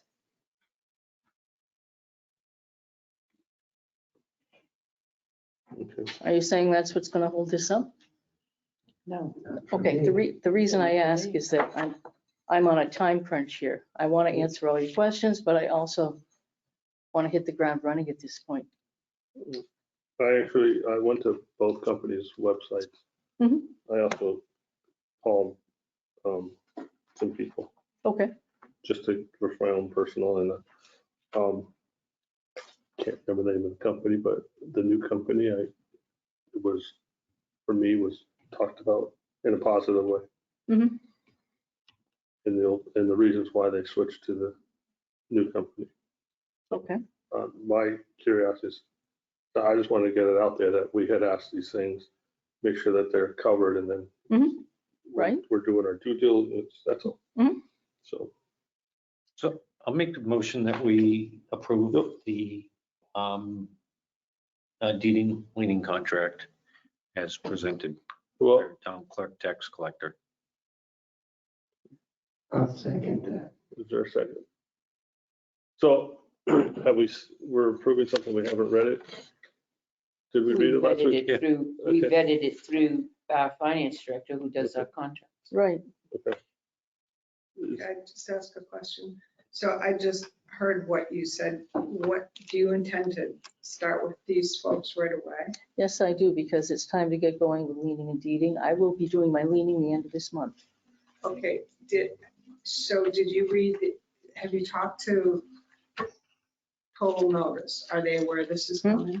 I am letting them know, once I have the okay with this, I'm letting Total Notice know. Okay, because in the contract that we signed with them, Mhm. that's why I'm asking. Mhm. In the contract that we signed with them, it says that the town may terminate this agreement on 30 days written notice without cause. So are you factoring in the 30 days?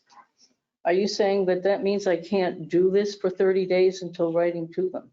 That's what I read in the contract. That just means we have to continue to pay them. Don't have to use their Well, service.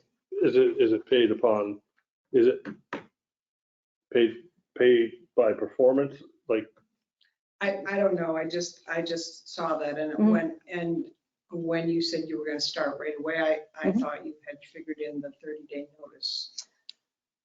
I guess, no, I've not figured in the 30-day notice per se. It's my understanding that I will let them know, but I haven't contracted for their services this year. I haven't agreed to that yet. And I don't see where doing this negates that. When is their services up for last year? When is it done, Jeannie?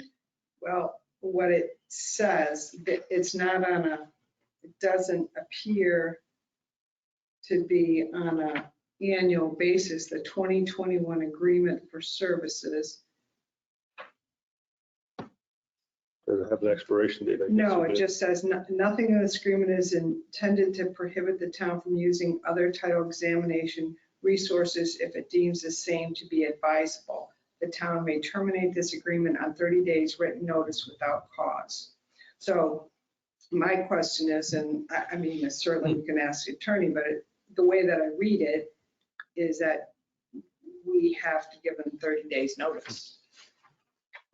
Doesn't it When say that you we can deed- use somebody else too? What's that? It says that we can use somebody else too. Yeah, with the, It's no. confusing, yeah. no, because Oh. it says you can use another title company, but you need to give us 30 days notice. And that's for the 2021 contract?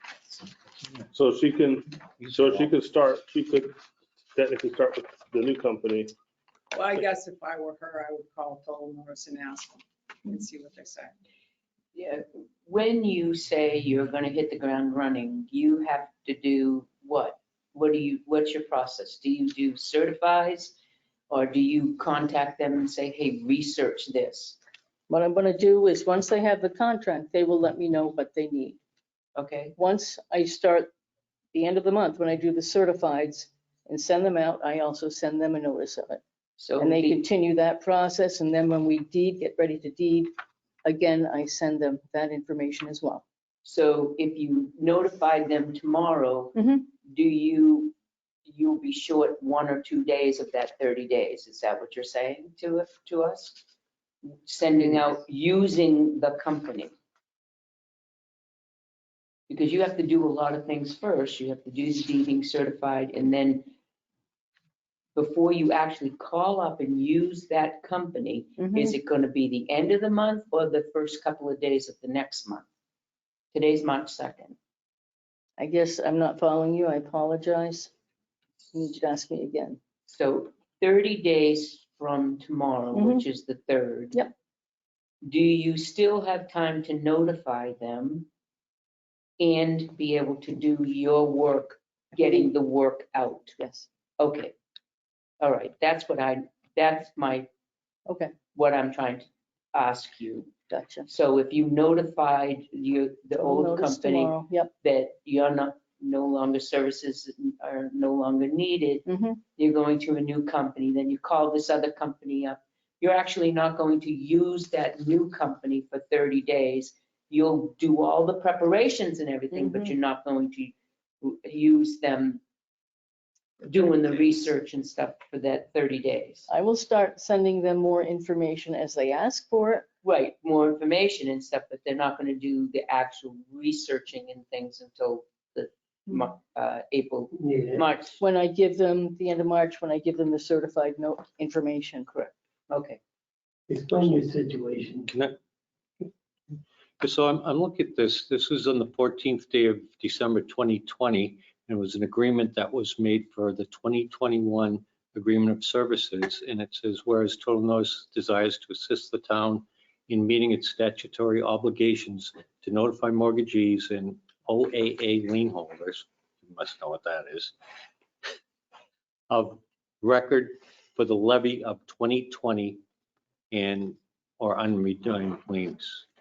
So it's almost like it's a yearly thing that we would have had to enter into. So it might be some type of. Well, and that's, I say, is probably the best thing for you to do is I'll call touch them. bases I don't with them in the think- morning. Yep, Yeah. I can do that. Don't want to be alone in something. Meanwhile, we have a motion and a second. Any other discussion? All those in favor of the motion to approve the is it agreement contract, say aye. Aye. Aye. Aye. Opposed? None. Abstentions? None. Motion passes. All right. Pass it over. Very good. Who do I give this to? Start at either end. Either end. Started. Either Whatever. end. Gotcha. Started with John, end up in Blackpool. Okay. What's that? I'm the last guy. Everything has been moved. He's So historically, he just leaves things down there. should I get Scott? Oh. back up? Not Yes. anymore. Yeah, send them a message. Eric, ask him to turn the sign around so Okay. it's not public. Oh, can you ask him? We did before. Oh, he's coming. Turn the sign around. Really? Sorry, he needs the exercise. He said so himself. So did you turn the sign around? Perfect, I knew he would, see? I have faith in you, man. All right, the time, you have anything else for public? Time being Look at 7:43 PM. I make the motion that the non-public session per RSA 91-A:3, Roman numeral 2A, the dismissal, promotion, or compensation of any public employee or the disciplining of such employee or the investigation of any charges against him or her unless the employee affected, one, has a right to a public meeting, and two, request, that the meeting be open, in which case the request shall be granted. Second. Motion is second, roll call vote. Constantino, yes. Jessamine, yes? Fiver, yes. Ruggles, yes. Scanlon, yes. We are in non-public session at 7:43. So Push the button. push the button. Do you disconnect? Yeah, we have to disconnect from there. Do you do that? Tim usually does, but Scott knows how to do Is it. Scott Scott knows. still down there? Or I think it's good. is Tim still down there? I don't know, because I was sitting in the back room.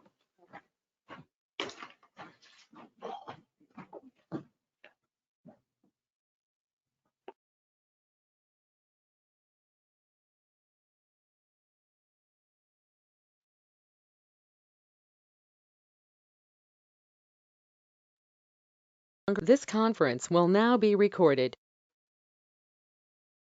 This conference will now be recorded.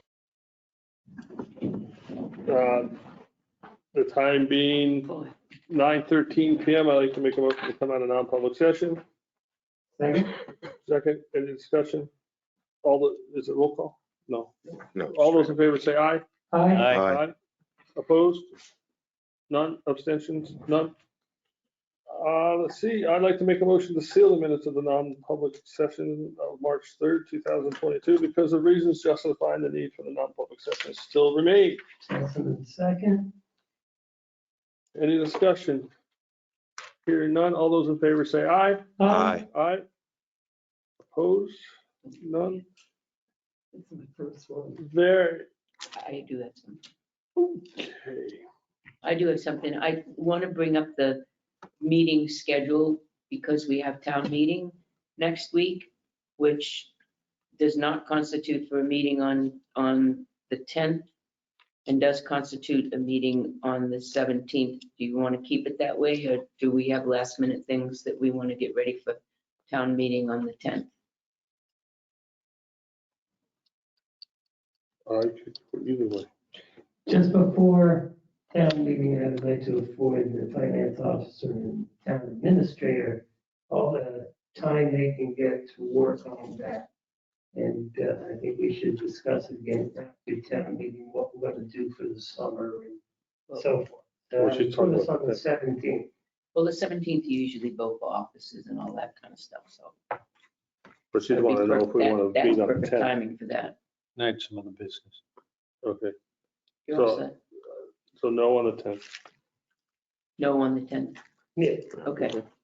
John, So regarding the ethics policy, I abstain from voting on it, but typically whenever we have a policy or anything, sometimes there are people, members that vote for or against, but we all sign it typically. So I think it was wrong for me to not sign that because I'm agreeing to it, but I abstain from voting.